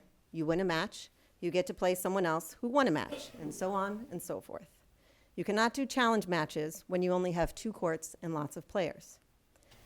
In reaching out to Park and Rec, I was cited liability and told that an older member of the community could slip and fall and hurt themselves because of the dew in the morning.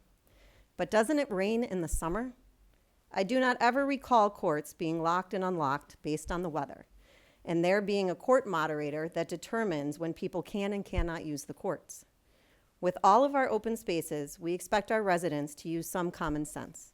What about a slide at the park? Do we monitor the weather conditions and when children can slide down it or not? When Katie told me the courts would not possibly be open until the end of the following week, which would have been after when their first match was scheduled, I was aghast. I reached out to the schools. The schools said there was no reason that the courts shouldn't be open, that the weather was good, which it was, and they were not interested in paying for private indoor courts when perfectly beautiful redone courts were sitting idle. So there I was, caught in the middle of two public town departments, both digging their heels in, with the kids being the ones suffering. It did not impact any of their daily lives, but it impacted all of our kids' lives. So I put everyone on the same email, including Christine, our town administrator, simply because I wanted her to see what was going on. After 4 days in emails, Eric Scott got the nets up with some staff in time for the half day that Thursday. I want to be clear that I am not the only one who called. Multiple parents of the tennis team were calling Parks and Rec. They can confirm that as well. So why am I here? I am here because we have another issue. Tuesdays in May, Park and Rec has programming for youth and adults from 3:45 to 8:15. I want to stress that this is wonderful. I am in full support of that programming. However, that being said, we are short on courts again. Single players practice by doing singles matches and drills. How can that happen on 2 courts at the high school with a full team? I knew I had to come up with a solution and not just present the problem. So I brainstormed and I thought. I tried to work with Katie to see if we could leave the lights on till 9:30 on Tuesday nights so the boys could use the courts from 8:30 to 9:30 after Parks and Rec was done. After all, they were in Wellesley and Babson last year until 9:30 and still had to drive home. She said she wasn't sure about the lights. So what did I do? I then reached out to Town Hall as well as Medfield Youth Baseball because of the Metacomet baseball court right there. And there are baseball games scheduled at 7:30 p.m. to start at 7:30 p.m. at night following the 5:30 p.m. games.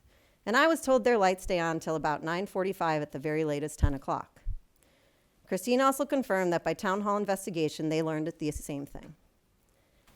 I then reached out with that information, and Katie said that she will not allow the boys to come and use the courts in case the people that are in the adult tennis lessons until 8:15 want to stay longer and hit the ball around. It seems that no matter what solution I suggest, the issue gets moved so that there is no resolution. Why can't our boys play tennis from 8:30 until 9:30? I solved the light issue, so now why is there magically another issue? It is bad enough that we are a sport that cannot practice when it rains.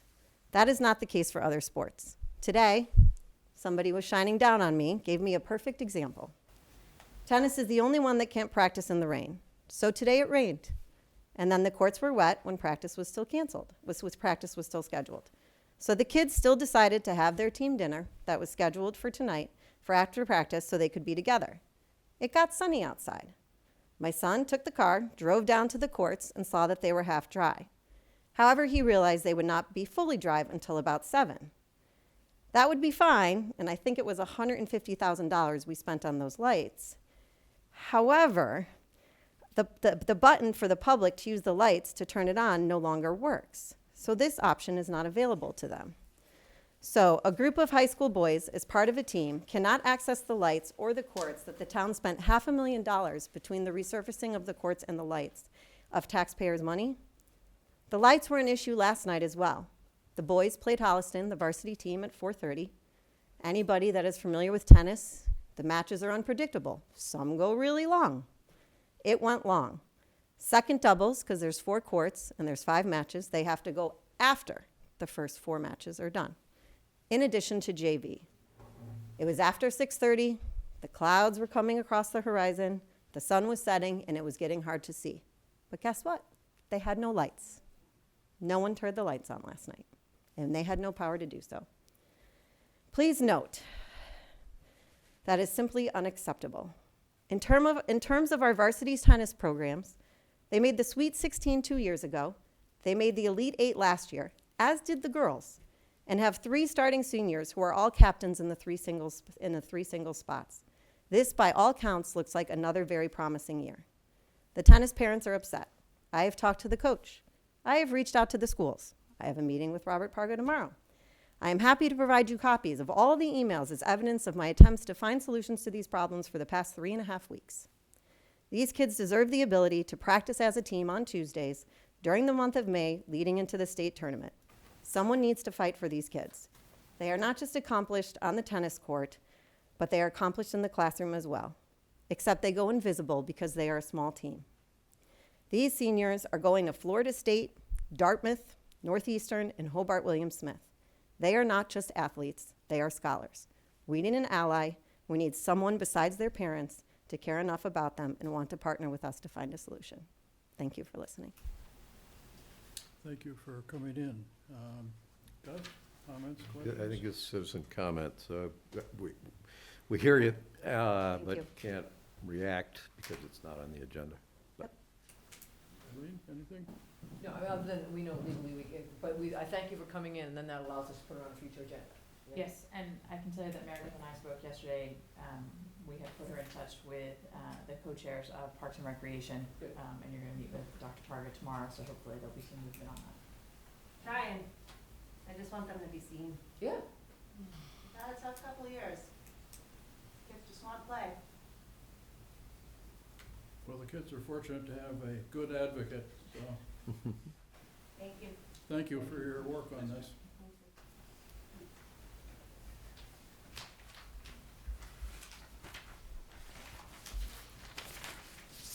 And back to our number, I'm gonna ask you one more, and there's one more person who's here in Okay. person.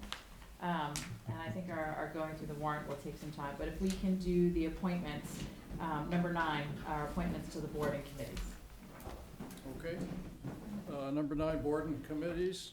A, appoint Lindsay Mahoney to the Dog Control Bylaw Committee as a non-voting member. B, appoint Bruce Miser to the Dog Control Bylaw Committee. C, appoint Willis Belligian to the Wireless Communications Advisor, as the Wireless Communication Advisor. So moved. Second. Any comments? questions? Any speeches from any appointees here? Welcome back. All in favor? Aye. Aye, aye. Thank you, Willis.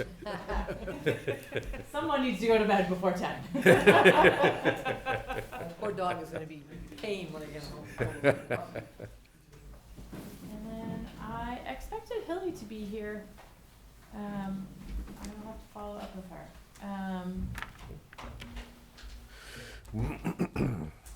Okay, if we can go through, we are getting ready to send the warrant to print. Our deadline was about 4 days ago, so we're moving ahead. But we still need to, as a board, you need to take your votes on whether or not you recommend approval, dismissal of all the warrant articles. So I think the easiest is probably to just go directly through. Thanks, Mike. To start at the beginning and go through. Okay. Article 1. And typically, we always assign these to a member in case there's discussion. So that would probably be helpful as well. Okay. And what I guess I would suggest is that if anybody is opposed to any of the articles, they just state that, otherwise we'll assume everybody is in favor of the articles. Because I think we're probably in favor of most of them. And the only one, with Article 1, given what it is, what is it that's actually being approved? Article 1 will be the annual town reports, and we'll have a draft of it. We're still waiting for. For which, so am I, in other words, do I owe you something? Okay. Yep. And Eileen. Both of you owe us something. So. Oh, I'd have to do the 2024. Oh. Yeah. I started that, and then I got distracted with life with. That's why Yep. Okay. Yep. We're giving everyone grace. So I don't think Article 1 needs to be assigned to anybody. Okay. And we're all in favor of Article 1? Yes. Yes. Okay. Article, Article 2 is the elected officer compensation. Yes. Okay. I'm happy to talk to that if needs talking to. Article 3 is the personnel administration plan.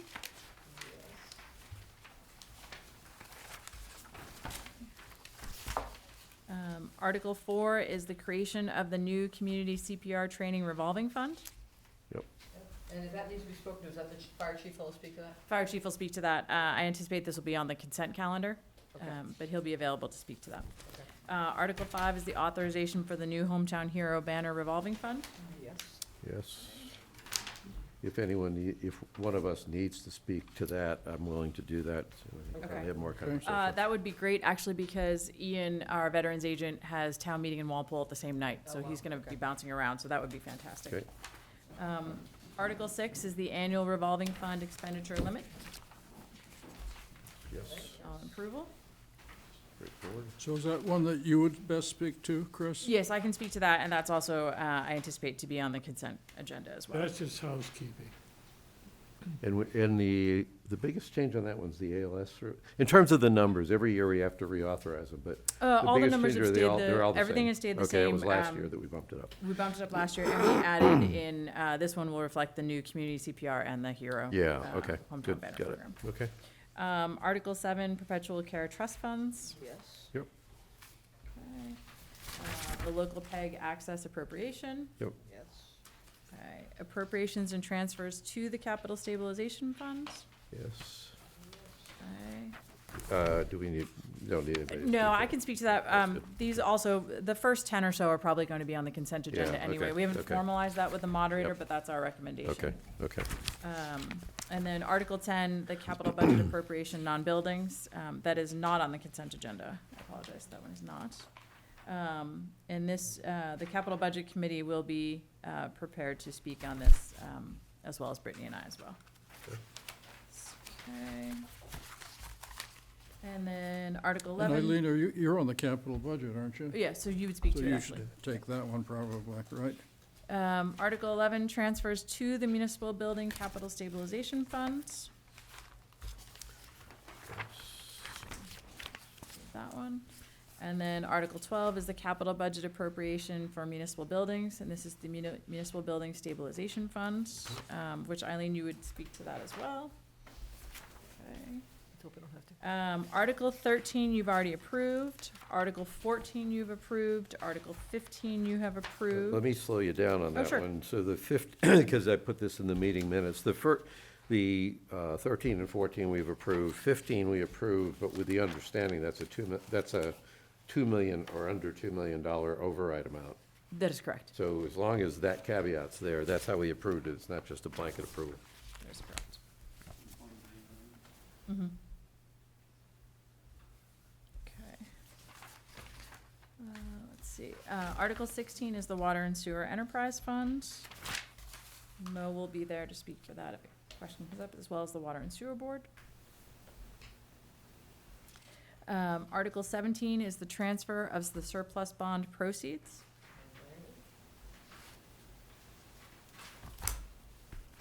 Article 18 is Article 18, I would have you hold and to be heard at town meeting. Parks and Recreation is meeting tomorrow night to make a decision on what their plan is for this article. So this may be withdrawn before we go to print on Friday. Yeah. Okay. Article 19 is the Elementary School Tax Mitigation Stabilization Fund. Article 20 is the appropriation for the literacy curriculum for the school department. Article 21, the Medfield State Hospital Environmental Review, the overlook and the laundry parcel.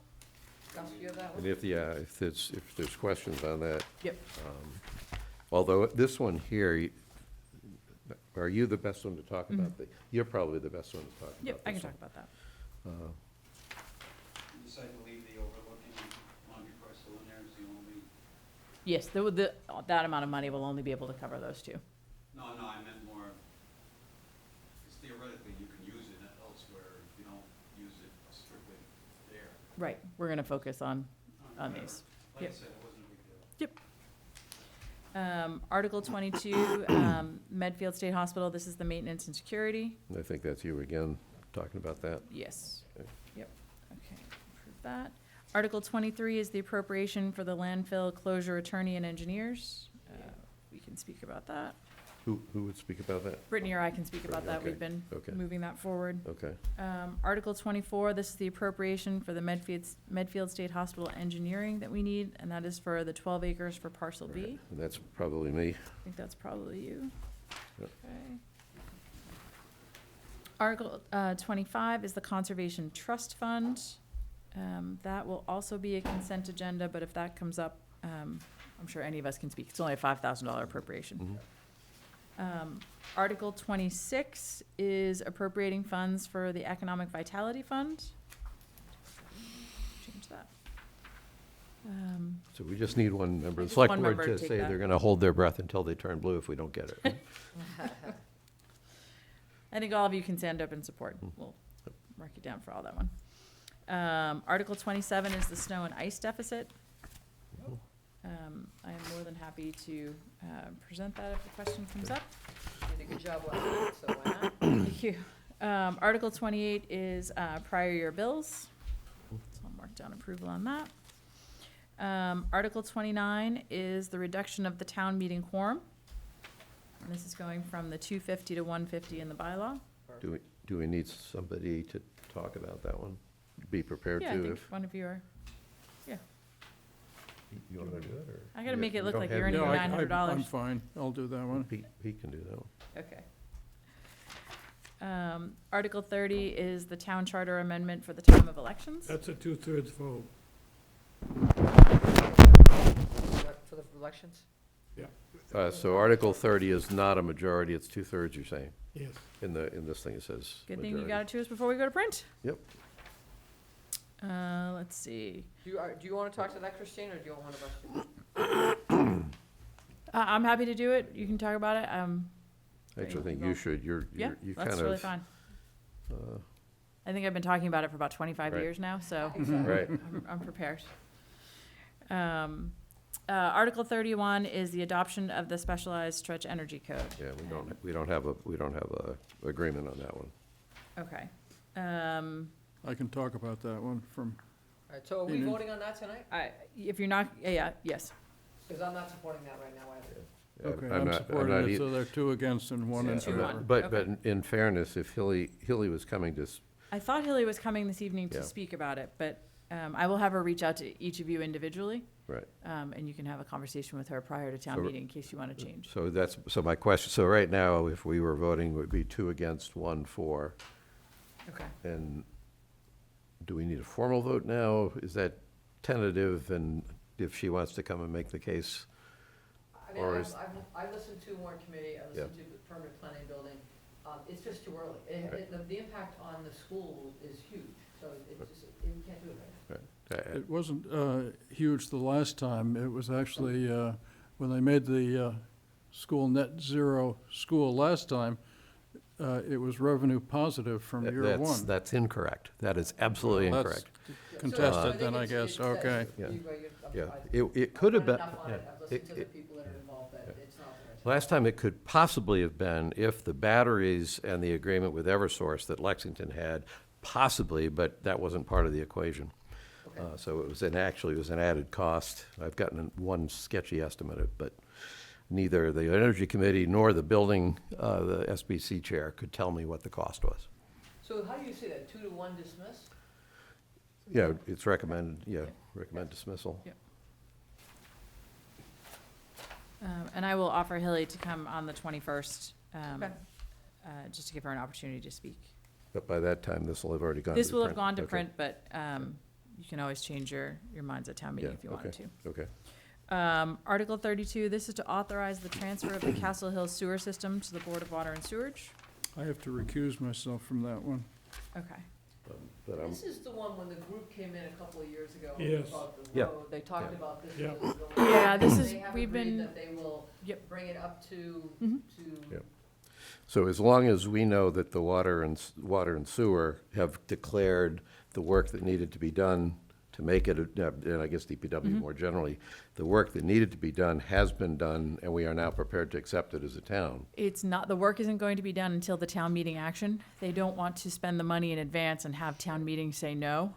So they will, once the approval happens at town meeting to transfer, then they will do the work, Board of Water and Sewer. This is just an So who's authorization.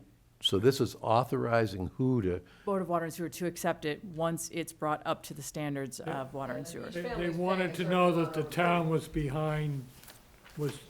supported it in principle before they would commit the money. I support this, because we're not paying for anything other than getting a good system on this.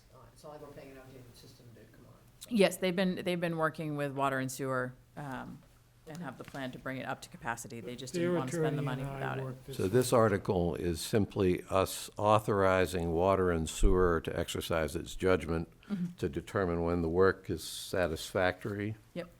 And I guess there's no reason why we shouldn't be willing to rely on water and sewer's judgment for something They've that's got in the their eminent discretion. They've got full interest. discretion anyway. Okay, all right. Yeah, I'll go with it. And I think we've been working with Mr. Reckner and the Homeowners Association going on almost 20 years now, so, Oh, no, I know, but yeah, Oh, good. so. I don't want them to wear us down, that's all. Okay. Okay, and Pete, I will note that you recused. Okay. Article 33, this is the special legislation to file a home rule petition to allow digital legal notices. It's fine. All good? Okay. I was good with it. Article 34 is the special legislation to waive the mandatory retirement age for a fire department member, and this is specifically for David O'Toole. Good. And the question came up last night, if you do this, is this good for everybody? And no, it's a case-by-case basis, so it's not a blanket acceptance. Yep. It's not a policy change. Nope, no policy change. 35 is the transfer of care, custody, and control of Baxter Park. I would assume you're all in support, since we have been leading the charge on this. Without knowing who's cutting the grass over there, sure. Is the word majority supposed to be there? I don't know where you're looking. Says 35 type It of says vote? 2/3. No, but- you told us it was 2/3. I know that, but were you putting the word majority, you just said 2/3? Oh, wasn't- just 2/3. Okay. And this is, Parks and Recreation is meeting on Thursday, and they will authorize and declare that they would like to transfer it back to the select board. Article 36 is the signed bylaw update. That's fine. Okay, everybody's good with that. And Maria and the planning board will be there to speak in favor of that. Article 37 is the mixed-use zoning overlay. I know, Gus, did you say you had a comment? Well, I had, I don't think, this isn't, I'll trust the planning board to do what the planning board does. The question I asked earlier was, why is this, the overlay for the downtown here, why doesn't it include everything that's in the same zone that we just looked at? So I'm not really trying to second I guess the think planning there's board, I buff, wondered. I don't know for sure, Maria would know better, who was a consultant on this, but I think there may have been some thought about buffers. Okay. And then the other question I had is when you go up to the Shaw's that's not downtown, it was just in terms of thinking what things there could possibly have apartments over them, the strip mall where, Medfield Wine Shop is, I understand there. The office complex behind, I don't know that it's likely that would ever happen, but I can understand there. But the other things are like the Dunkin' Donuts, Shaw's, I think and they're the Sunoco assuming station. it's there if somebody wanted to redevelop. Yeah, if somebody sold that property and they tore down the gas Tore station, it. built something different. Yeah, so I guess that's what, And that's a big thing. that's in the America. rationale. They tore a bunch of stuff down. Because when you talk, 30B, What? does it tie in with the MBTA communities? No. Because we didn't no, do we that. didn't, No. yeah, we didn't do that. No, and the, down 109, no, we didn't do any of that land down there for the MPTA. So it had more to do with questions that just seemed odd to me. It wasn't so much that, This if is the planning actually board some of wants to the do it, stuff is more restrictive I and trust wouldn't their, qualify. that they've Yeah. done the due diligence. They've been working on for multiple years, so, Right. Yeah, this is good. okay. Article 38 is the citizens petition. I don't Yeah, support that. don't support that. So are we voting on Is that one? that, Is it unanimous now? yeah, it Dismiss? sounds like you're not all on the same page, so are we voting to? Vote to, Vote yeah, to recommend dismiss, okay. unanimous, Yep. just dismiss. Get to it. I would like to point out that Mr. Saladino was present at the Permanent Planning and Building Committee and offered to withdraw this article on town meeting floor if there was a commitment between now and town meeting that the select board tell the Permanent Planning and Building Committee to begin the feasibility study that was already It's not started. happening. No, this is not a article I consider to be well thought out. Article 39, this is the dog access to town-owned property. We did make a couple of changes from the version that you saw at last week's meeting. And specifically, under rules and regulations, we added that the select board must hold a public hearing before adopting any such regulations. And the other thing is, we have now updated it to be, unneutered and neutered male animals, which had That had quite to a do with the conversation working last night. Say that again? Wait a minute.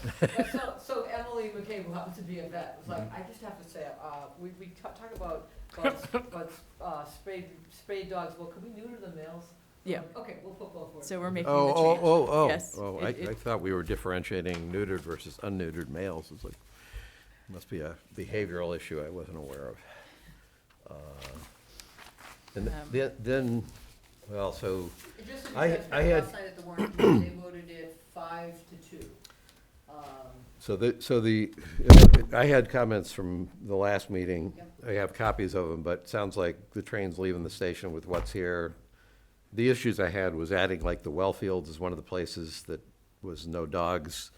But the only thing that I think was commented on last night is, we have authority, what we have authority over. Yeah, Wells are not ours, that's, Water and it's water sewer. and sewer. well, So we were talking last night, like. that's why I wanted to put it in here, is one of the things that. I'm okay you know, with that, it's yeah. just that we technically can't tell people what they can and cannot do on the list, but we are saying we're not going to make it an off-leash area. The only thing I do wanna bring up on that is, so right now in Medfield, there is the backfield on, what we have approved as a board is the backfield at the state hospital and the front field at the state hospital. And technically, there is no other area in town where people should have dogs off leash. However, what we know is going on in town right now is across the street from the state hospital, people have their dogs off leash. And we know behind the Wheelock School, basically the Wheelock School, people are pulling in with their cars and their dogs are walking down the road that brings you to the water treatment area, as well as the field on the other side of the railroad tracks.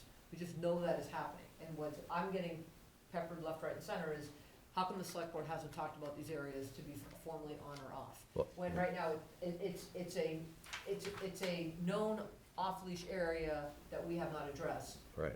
And yet, So I made copies of this, so I'll show you what I'm talking about. But number 4, exclude, your point was we don't have jurisdiction over the well fields.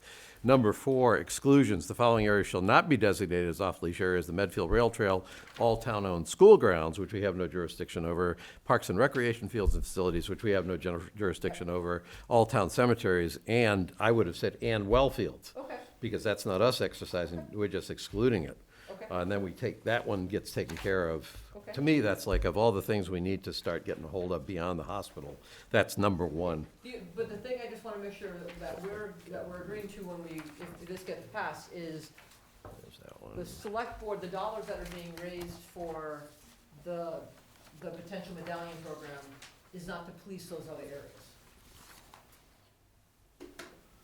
Because we're only going to be authorizing the areas that so we're not gonna be running around telling people they can't be in the cemetery and they can't be wherever. The person that we would be hiring, we would make sure the dollars for the medallions are monitoring the off-leash areas, so people who have not paid for medallion are not going into Yeah. off-leash areas. So I think what you're saying is, we're not gonna use medallions, which are intended to keep the places where dogs can go clean, to clean up places that are already prohibited for dogs to go. And I agree with that. Yeah, We're okay. not gonna clean up the cemetery, because there's no dogs at the cemetery. Okay, yeah, I just wanna make sure, I don't wanna get you guys Yeah. down a path and then, Yeah, what I'm Double guessing is that when we talk about well fields, we're gonna have a bit of a battle around what's a well field and where the boundaries There are. were incidents today. what's that? I happened to be down at DPW Yep, when an ongoing incident was reported. Multiple Is that right? dog owners with loose dogs and pushback, and right. wasn't pretty. The well fields should not be a question mark. They're just We're flat run- out. We're shouldn't be. running a public safety issue there as Right. far as, Public health and- issue. Yeah. Yeah, that's why I wanted to get it. If we get it in writing here, then we don't have a debate about whether it needs to be included. It is included, and it's right in here in the bylaws.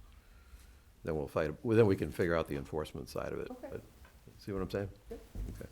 And there's a couple of, I don't need to gum up the works. We're going in a good direction with the bylaws, but as much of any of my comments as might make sense to try to include in the bylaw, before it goes final, it's that much less that we have to backfill later on. So I've given you my opinion, my thoughts. Yep. I will butt out.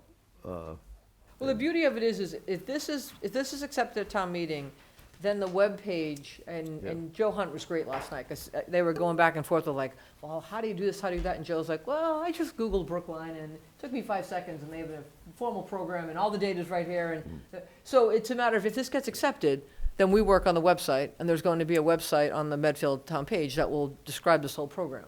So it'll be the questions, the answers, the link to the online application, et cetera. What I was kind of doing, I think, on some of these is I was saying, if we've already had, like the max number of dogs, I think we've already had that discussion. It's 5. So as many things as we've either discussed and decided, or like in the case of well fields, it's just something that's not debatable because it's the well fields. The more we bake into this, the less we wind up getting into discussions about what's important and how important is it on the backside of this. So it would, by default, it would be up to each other board or commission that has care, custody, and control to come up with, to address the enforcement issue within the properties that are under their jurisdiction. Yeah, but to take Parks and Rec as an example, we've said here, Parks and Rec fields and facilities, so it's not a question of Parks and Rec having to decide that dogs can't do that. There may be an enforcement issue of complying with the bylaw. Mel Seabold, bless his heart, used to physically be out there handing out tickets. Yeah, well, Christine won't give us our badges. Absolutely not.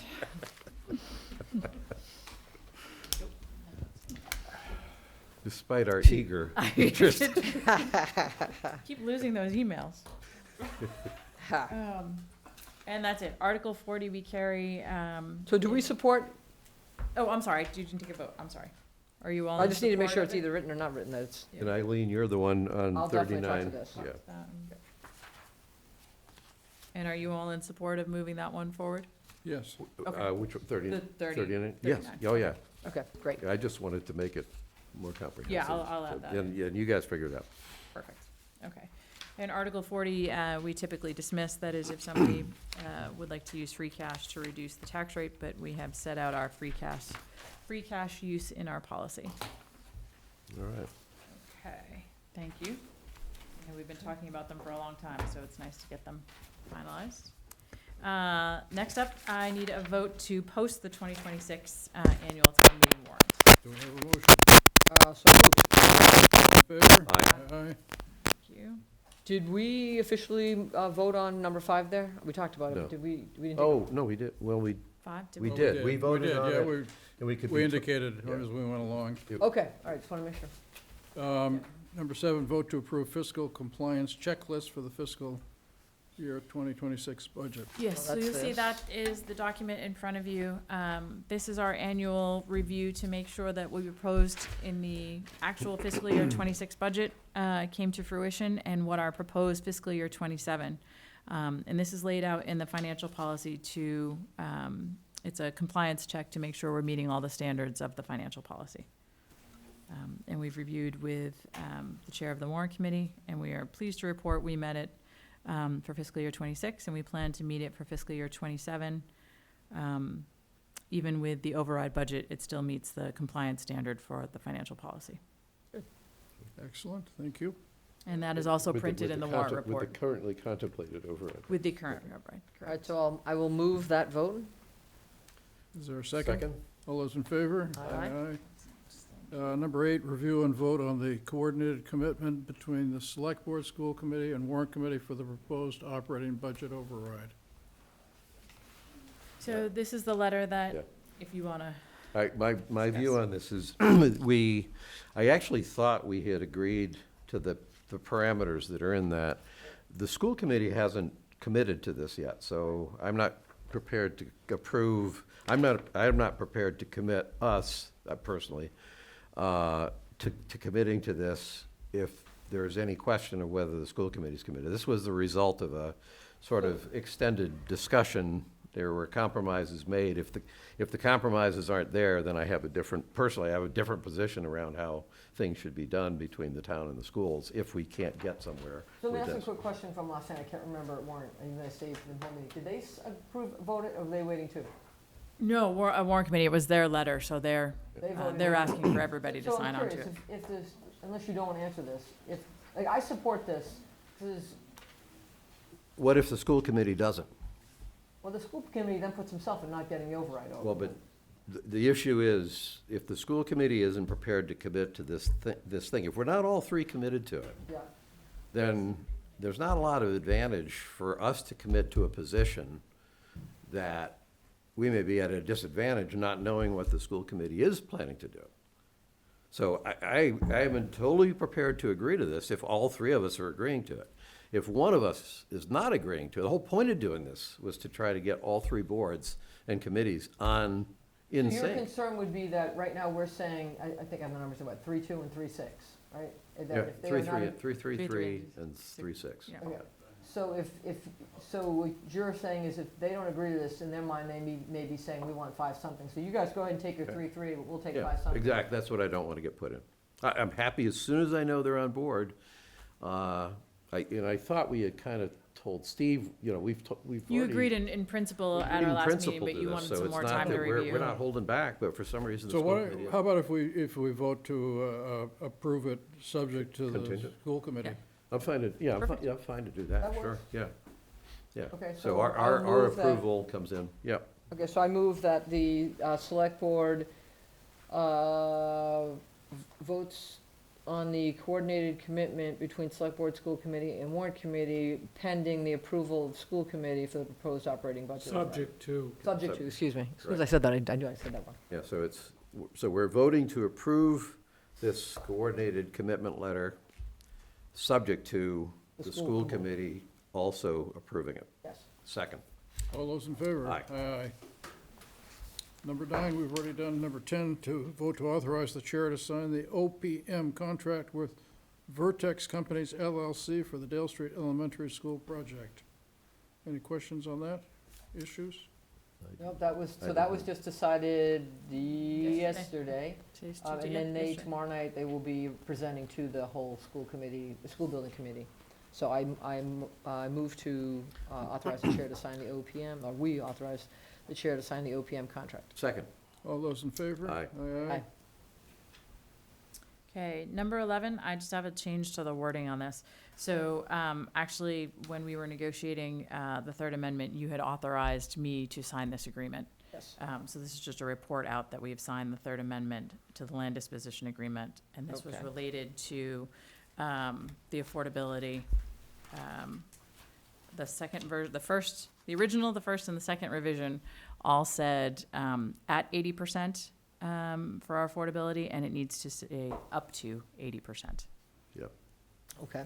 And that brings us in compliance with our own bylaw, and allows Trinity, to access more, tax credits for that. So no vote on that, you're just letting us know. You already voted, it's just, you're reporting out. Yep. All right, number 12, vote to sign the employment contract with Deputy Chief McGrath. So moved. Second. All those in favor? Aye. Aye. Number 13, Do we need to, that's enough, there's no need. We just announced we've approved the contract is in the packet, so we don't have to go through what the contract is publicly. It now is public by reason It's of public your. by being in the packet, okay, Yep. just making sure. And we'll, once the deputy comes in tomorrow to sign it, it'll be posted on the website as well. Oh, good. And that does not take effect until July 1st.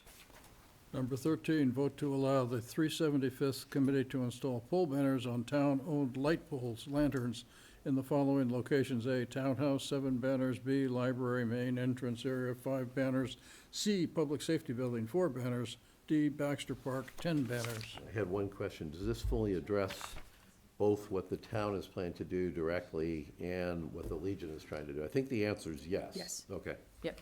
These So- are on our smaller light poles, and the Hometown Heroes are gonna be on the Eversource poles. Two different Oh. poles. 2 different poles. Okay, Light oh, poles versus utility poles. We're gonna be very 10 busy, banners in and Baxter Park, that's a lot of banners, isn't it? it goes all around the outside, yeah. All right. Yep.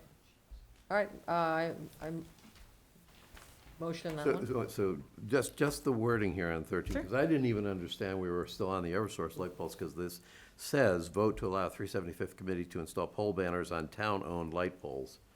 This is the 375th, they'll put the banners on the light poles that we own, The Okay. Hometown Hero banners will be on the Eversource light poles. We So own we we're- own the fixtures on those. We don't own, we no, I know- bought those. But what I'm getting at is 13 is then only talking about the 375th banners. It's not actually talking about the Hometown Hero banner. Correct. No, you already approved those. Got it. Yep. Okay. Yep, those are all Okay, set. got it. I think they're Okay. actually All right. ordering them already. So moved?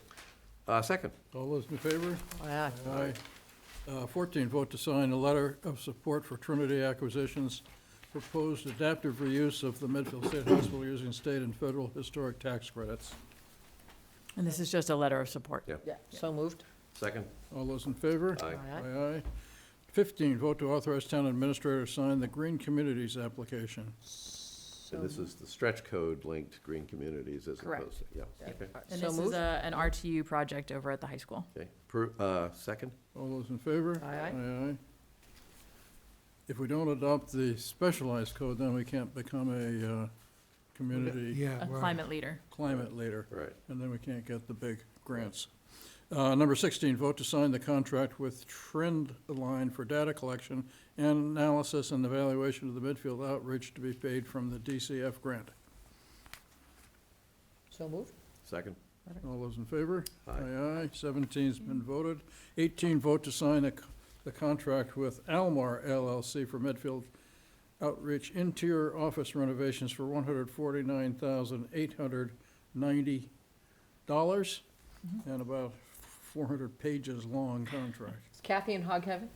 Kathy is very happy, but there is one more step. This does require approval of the capital budget at town meeting. So once we get the approval, we'll be able to start the project right away. Okay, so moved. Second. All those in favor? Aye, aye. Aye.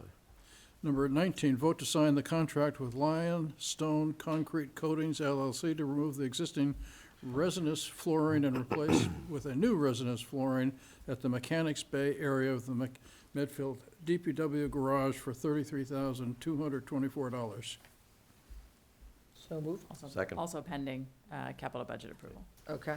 All those in favor? Aye. Aye, aye. So these all have, this is the long list of articles that are, Yep. yep. Number 20, vote to sign the contract with Relevant Systems, Inc. to add another license to our Board of Health food inspection software for $1,650 annually.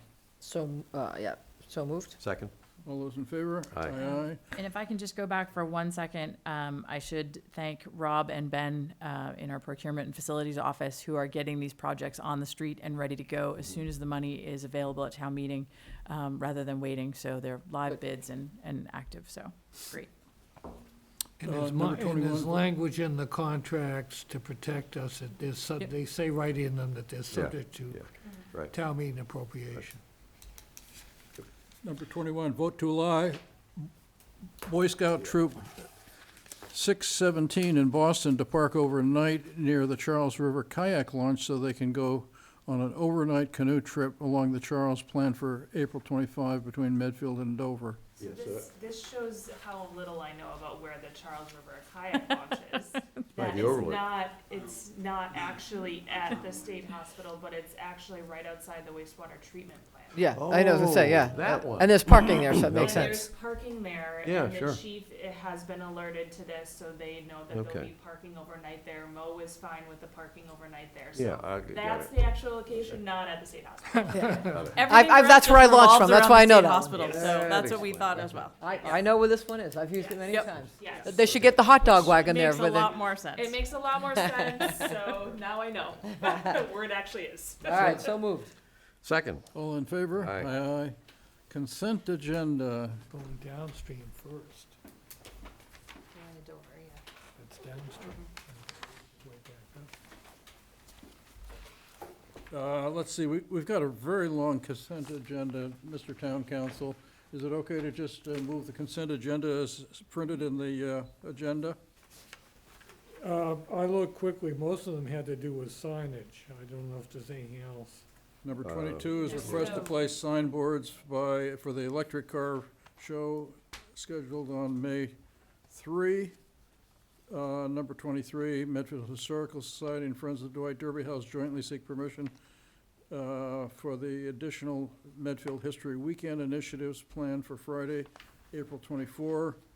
let's see, the, Friends of Dwight Derby House a changed. Medfield Historical Society King Philip War Sign unveiling ceremony in the sidewalk area of the First Parish Meeting House, 6 p.m.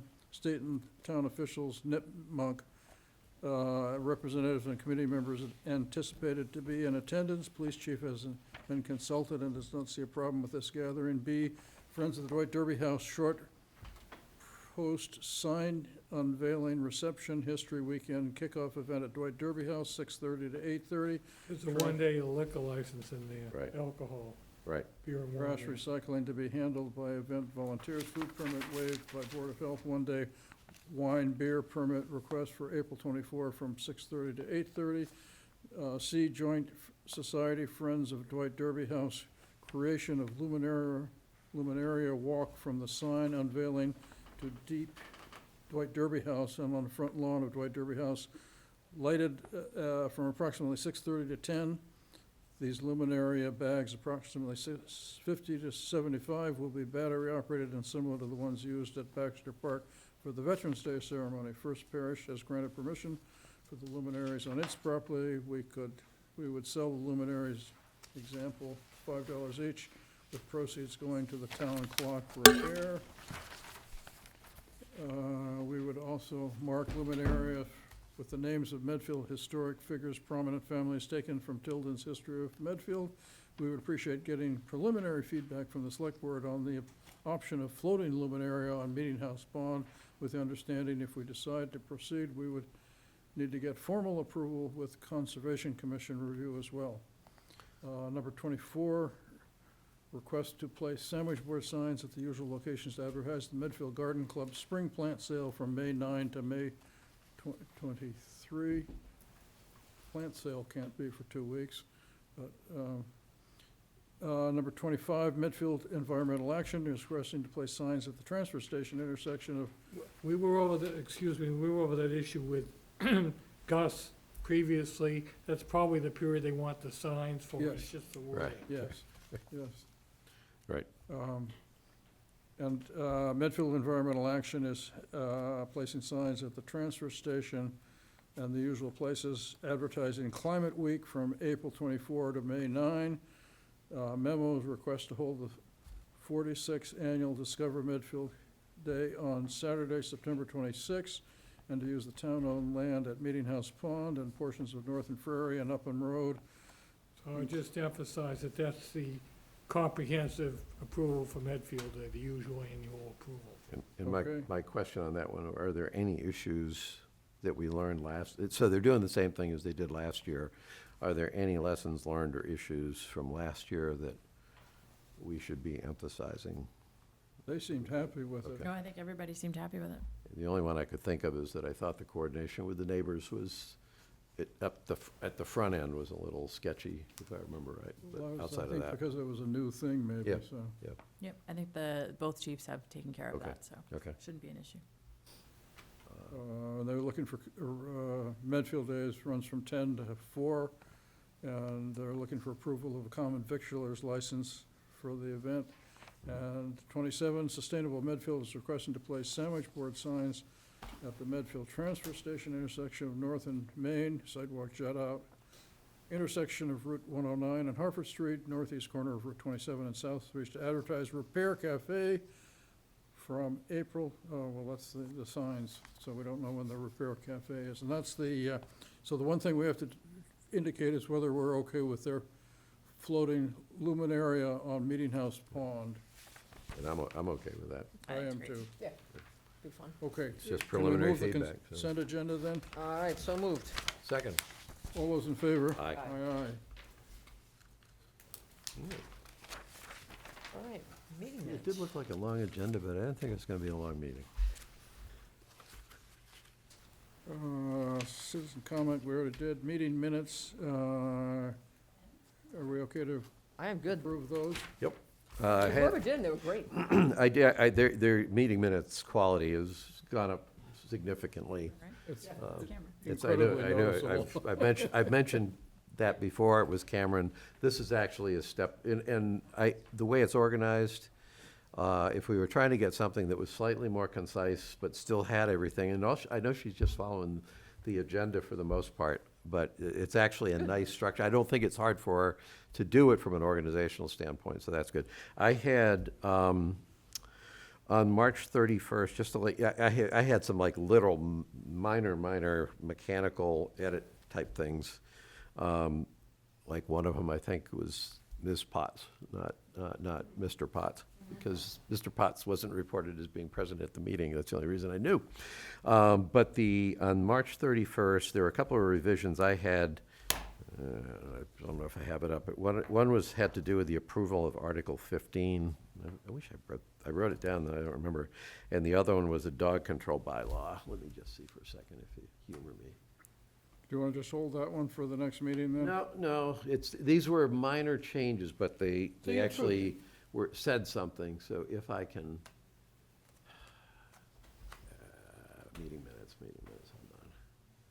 If you just give me a second.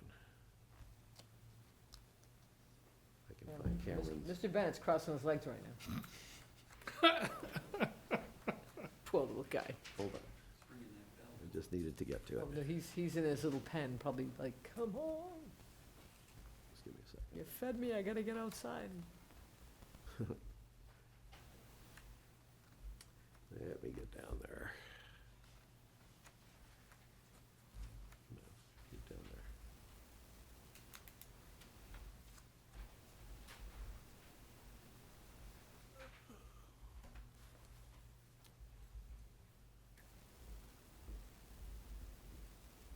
Oh, it was clarified, one of them was on the dog control bylaw.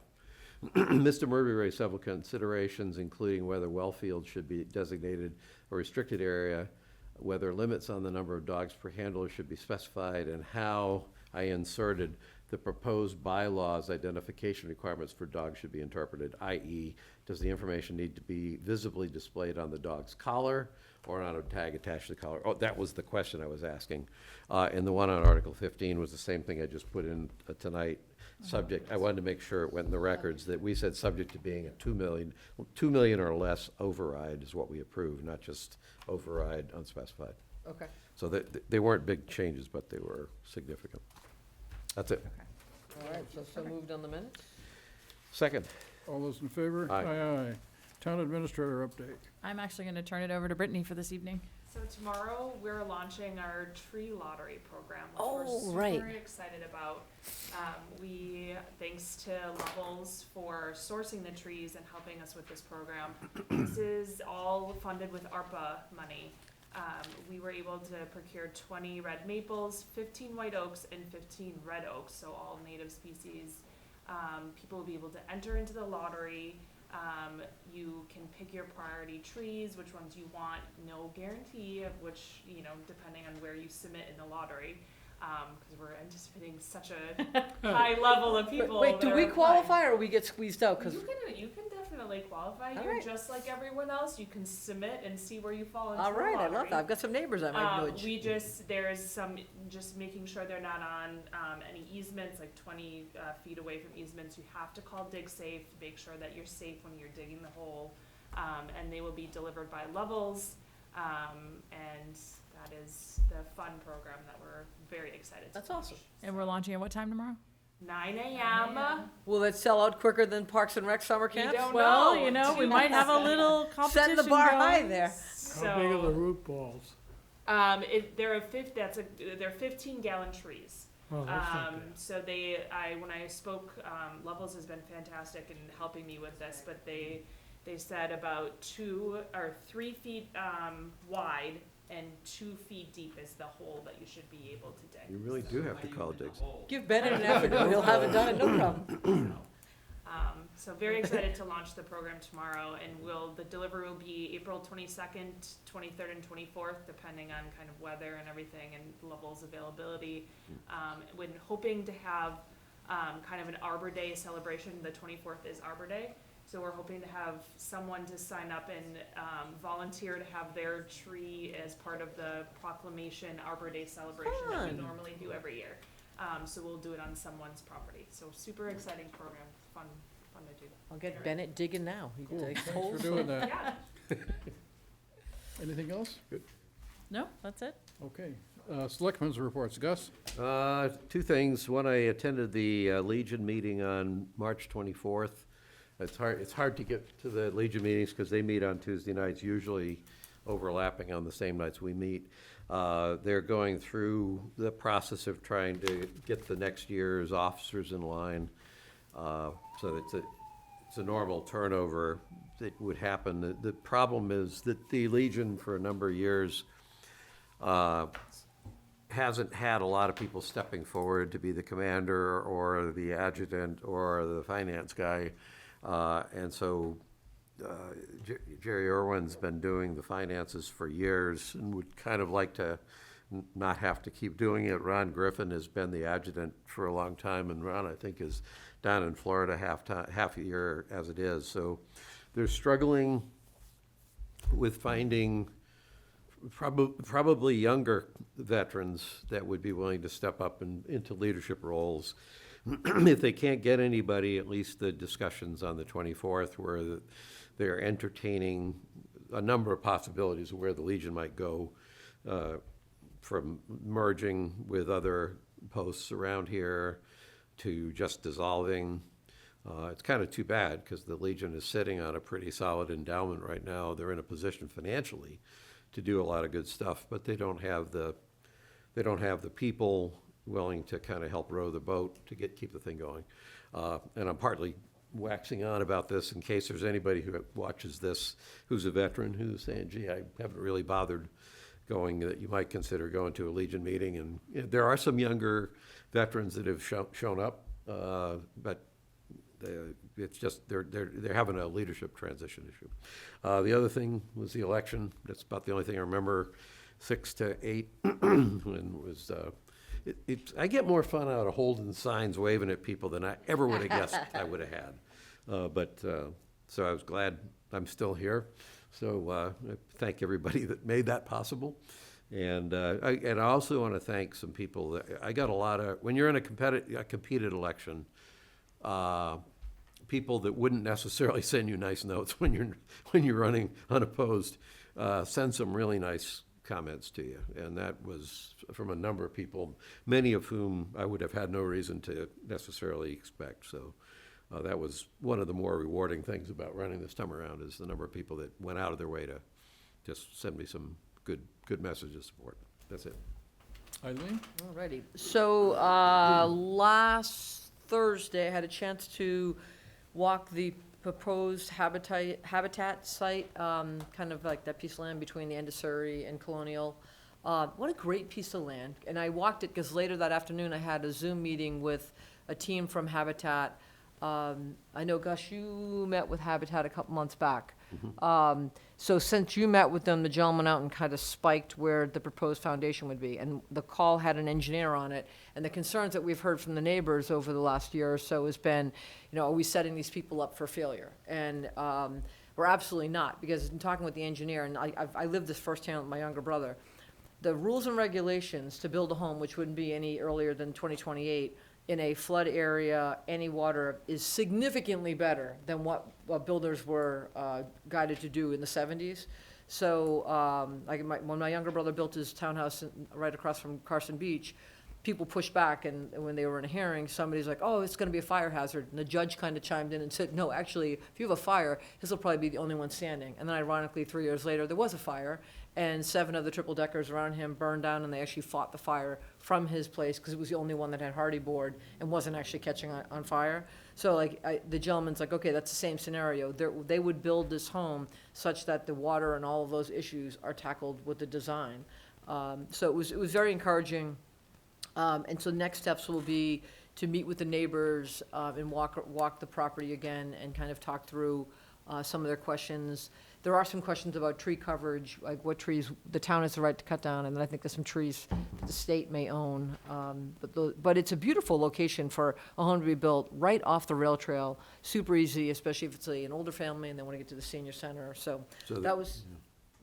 So the real question for me on that, first off, I suggested that the lot up off of Harding that we can't do anything with is the place to put It'd be too expensive to clear the Well, the- but this lot, if it's a great lot, has economic value to the town. You can't sell it. It's a comprehensive whatever. So that's the first thing I said. I said to Maria, ask me a question. Why wouldn't we sell this to a developer? She's like, a developer wouldn't be able to build on it. It's technically it's a too small of a lot, so that a comprehensive, I'm not using the right terminology, like a 40B can go in there. So a Habitat for Humanity home could be built on there, but a regular developer wouldn't be able to come in and meet the guidelines. So we, In other words, for Habitat properties are eligible for treatment under 40B, which waives local zoning and other requirements. So you can literally have a friendly 40B if you're yeah, in that, support. that would be the right way to say it. Because that's the first thing I said. I'm like, God, it's a beautiful piece. Like, why wouldn't we take advantage of it? And Maria's like, it's not even close to an option.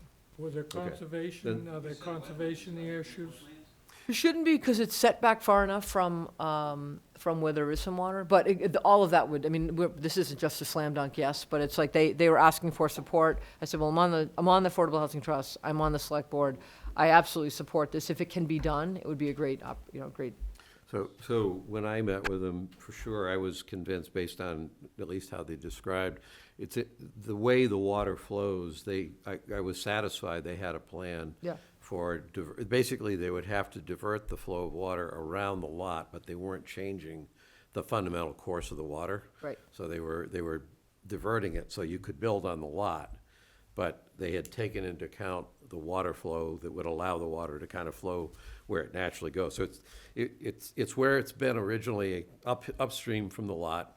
It gets diverted around the lot and it just rejoins where it's going. So it seemed like that was technically okay. I know you mentioned trees and wetlands, possible wetlands, everything else. Concom typically gets involved in anything that's between 50 and 100 feet at distance. Is there anything that they're concerned about? So you can always talk to them. Oh, these guys from Habitat, they don't cut any corners. Like they would go through the whole process to meet everyone that needs to be met to see if they can move forward with it. And then I've sat in the warrant committee meeting last week and then again last night. I love that, so when we were at I think it was even the warrant committee meeting last night, the comment came up about, there's been all this talk about, dogs making messes and whatever. Hopefully you all saw the article in the Hometown Weekly, and I think, Chris, you had it in the Medfield Insider, with a community that stepped up a week ago Saturday, and there must have been, I don't know, 12, if not 18 people that went to the Wheelock and literally cleaned up the Wheelock field, the soccer field along that. So it's a nice community effort, and I appreciate them stepping up. School building committee, as I mentioned earlier, MSBA approved the first choice. So Veritech will be at the meeting tomorrow night. They will be doing formal introductions and talking through timelines and all the different activities that need to take place as we move forward to then picking an architect designer. So MSBA has agreed with Vertex? Yeah, they approved it yesterday. Got it. And then I really appreciate some of the emails that we've received from residents. And the one from the woman that was asking about Chapter 70, I thought Steve Callahan did a phenomenal job responding to that, and I followed up with her today. And Steve made a comment last night that, like, an email like that actually helped him think about FAQ for people that may have questions. So question to you, Brittany. When I followed up with the woman, she said, that's great that her email inspired an FAQ, but it'll only be helpful if people can kind of have it put in front of them instead of digging for it. So if Steve he's got, I think, 2 sets of FAQs. One has to do with the override, and the other one has to do now with the Chapter 70. Everything is on the fiscal year 27 override page. Okay, so great if you know to go there. But is there any way, if we want these things to pass, and we want people to know that we're being transparent, is there any way on the homepage or any of the social pages, even if you lead them to that link? Because I do agree with this woman said. She's like, if you expect people to, our web pages are kind of hard sometimes to, if you don't know what to look for exactly. We've been pushing it out. It's been in the Town Administrator. It's been in the Insider. So we've been pushing out that link to get the FAQ, and you can read them on the website, or you can download a PDF to take somewhere else. Okay, and so you'll take Steve's that he did last night. Yep, we'll add that in. Steve Okay. was making some changes before we Okay, had permission to add it in. That's all I want to make sure happens. It hasn't up yet. Okay. So Mark, I have some memory that there's an issue between campaigning for overrides as a town body. Do we run into trouble if we do that? Are we campaigning or educating? Because people just have questions about what is the override, what is going on. So I don't This care is if just people vote for or Elected- against it. Elected officials have broader discretion, so you as select people have more authority to take more steps.